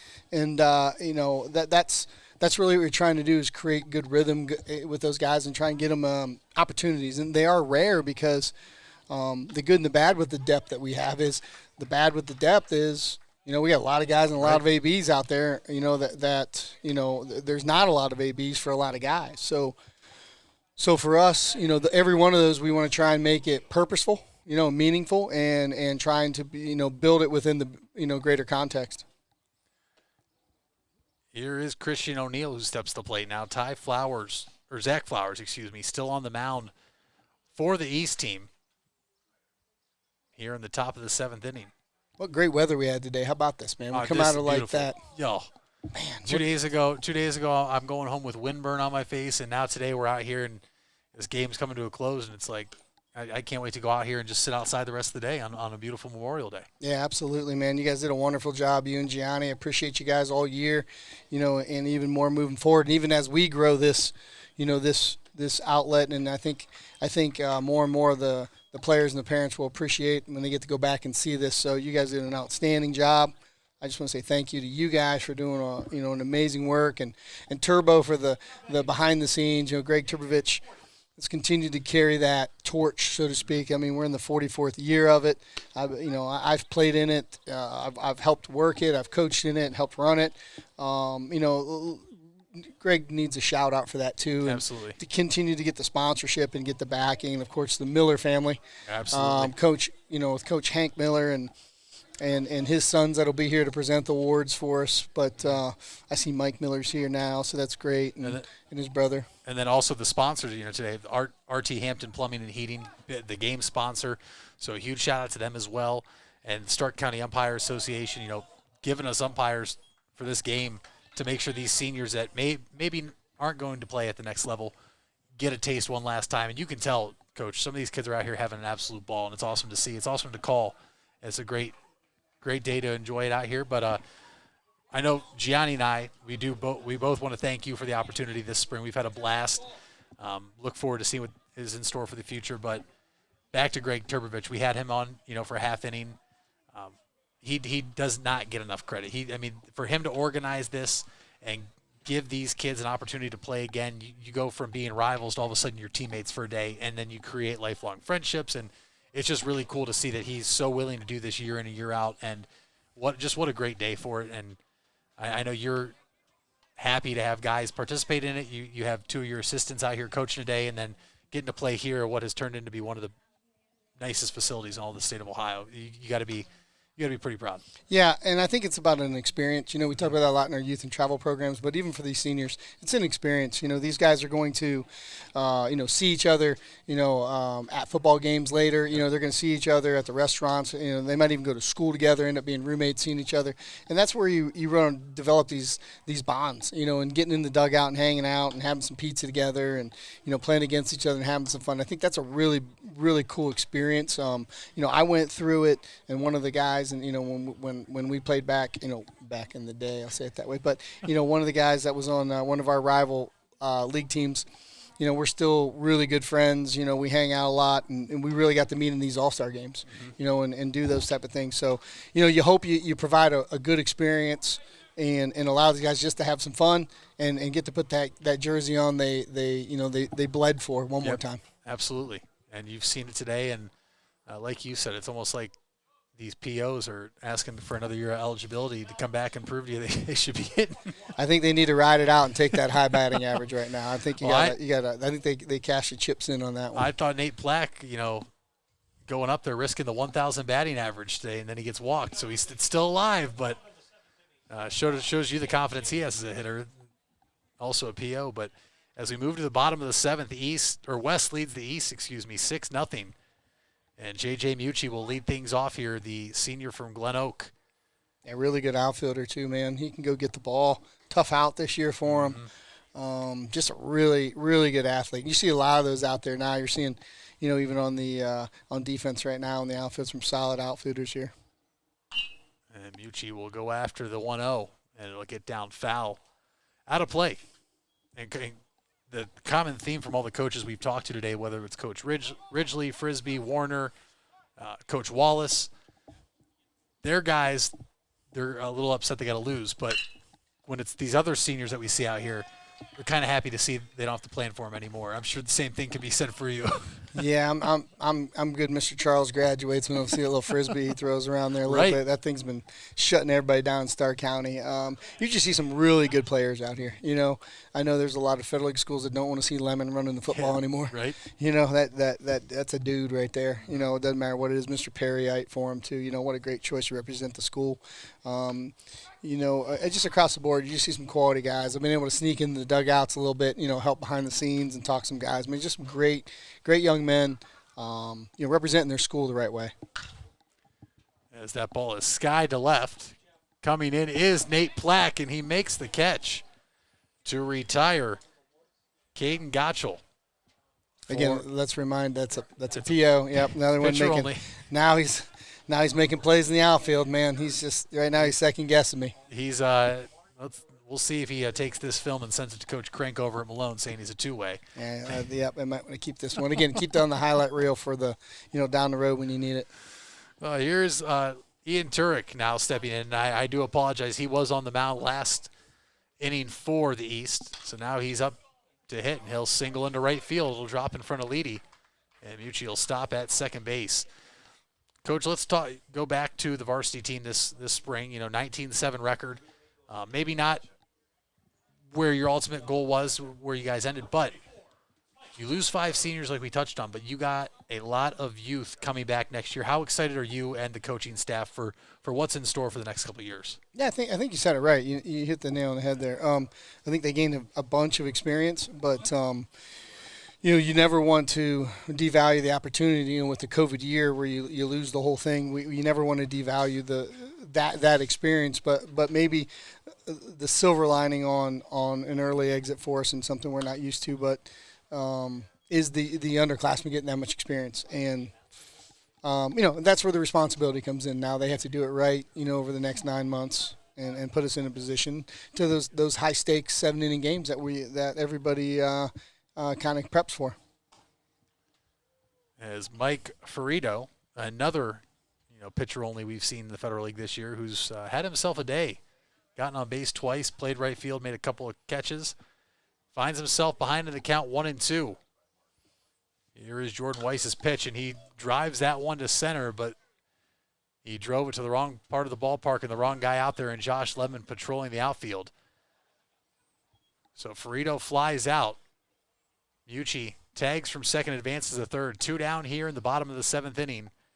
And we are 1 out away from the West going 2-0 in the Hank Miller Senior Classic. And Alan Diaz will be the batter for the East team, trying to get the East on the scoreboard. Excuse me. Another dangerous hitter in North Canton's lineup. Again, an outstanding year in the middle of that order for him. Just athletic player, catches a lot of barrel with some power. So he's going to be he's a big pickup, I think, for Coach Crank there and Malone, and going to add some of that flavor and that that barrel, the ability to be athletic and still catch barrels, man. So he's got some really good baseball left in him. And here's the 2-0, and he swings and grounds at the short. There's Hubert. Or no, that's Ferrigo over at shortstop, who shows it off and fires it onto first for the 3rd out, and that will end the ballgame. The West team defeats the East team 6-0 in Game 2, and they take both games this afternoon here at Jackson High School for the 44th Hank Miller Senior Classic. We'll keep it here to announce the award winners. We will have the Jack Garber Award for the MVP of the East team, the Robert Fife Award, MVP of the West team, and the Hank Miller Award, the MVP of the game. We'll step aside here quickly and come back in just one moment.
All right. We are here at Jackson High School to wrap up what is the 44th Hank Miller Senior Classic. And we have some awards to give out. So let's go ahead and start off with the Jack Garber Award. This award is in honor of Jack Garber, who was the head baseball coach at Northwest High School. Coach Garber is a member of the Greater Canton Baseball Hall of Fame. And this award is given to the most valuable player of the East team. And that player for the East team this afternoon will be the senior from Canton Glen Oak High School, Shandon Charles. Shandon Charles went 2 for 3 with 2 doubles and RBI. And then also pitched a few innings on the mound, so the PO, pitcher only as they say, coming up clutch at the plate and then doing his job on the mound. So congratulations to Shandon Charles, today's Jack Garber Award winner. And next up is the Robert Fife Award. This award is in honor of Robert Fife, who was the head football and baseball coach at Jackson High School. Coach Fife was very successful and respected in both sports. This award is given to the most valuable player of the West team. And the winner of this award today is Brandon Williams from Canton South High School. Brandon Williams went 2 for 3, 2 singles, a run driven in, and some quality at-bats today. So congratulations to Brandon Williams on the Robert Fife Award.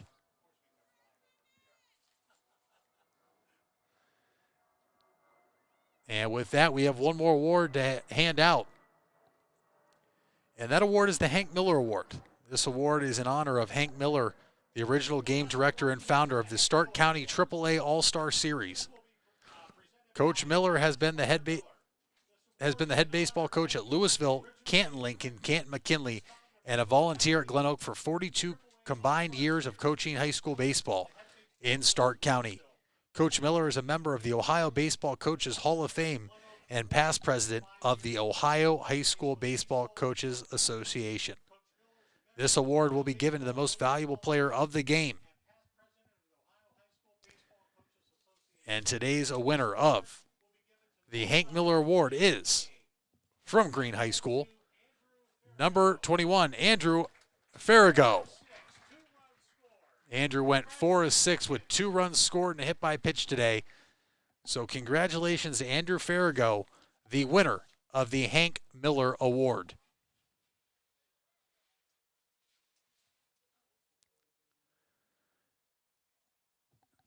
And a big round of applause here at Jackson High School for all these seniors that participated in the 44th Hank Miller Senior Classic today on Memorial Day, and could not have asked for better weather. Want to thank our sponsors one more time.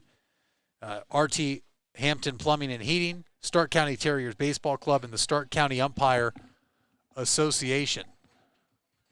We're going to have Andrew Farrago, the Hank Miller Award winner, join us here in just a second as he's getting mic'd up, and you can see on the screen. We'll talk to him today and come back for a break. And I believe Andrew can hear me now. Andrew, can you hear me? Yes, I can. Andrew, congratulations on winning the Hank Miller Award today. A pretty big accomplishment when playing in this game. You had a great day at the plate and in the field, man. First off, how much fun did you have? It was a lot of fun out here, getting to know everyone and just playing positions and hitting. It was fun. You were all over the field today, man. So what is your primary position? First base. That's what I thought, but I mean, I just saw you at second and shortstop. But, 4 for 6 today. Great day at the plate. Talk about that, man. You came certain approach today, or you just out here having fun? Just out here having fun, ready to hit the fastball. Didn't get to see too many during the season. I can see why. After 2 games today, I can see and understand why you wouldn't have. Andrew, what's next for you, though? I know today we talked to some kids that this is the last time they're lacing them up. I did talk to your head coach, John Wallace, from Green. I already know, but I want you to go ahead and let people know what's next for you. I'm going to go to North Central College in Naperville, Illinois to play baseball. All right, so you will be continuing your academic and athletic career. That's great to see. And any special shout-outs you want to give? No. No? No? All right, well, hey, listen, I just want to get you on here and make sure you're recognized for the award. Congratulations, great game, and best of luck moving forward, okay? Thank you. Yep, of course. Thank you, Andrew. Andrew Farrago, the Hank Miller Award winner And with that, that will wrap up both games this afternoon at Jackson High School for the 44th Annual Hank Miller Senior Classic. Want to thank anybody that tuned in to watch today, followed along, and thank you to all the coaches that hopped on the broadcast, Coach Greg Turbovich, the Miller family that still comes out here to give the award, and Gianni Capuano, who helps make this possible. So the West in Game 2 victorious 6-0. They were victorious 5-3 in Game 1. So just a phenomenal day of baseball for the senior baseball players in Stark County. And one more time, thank you. Everybody enjoy the rest of your Memorial Day. Mitch Ballas signing off.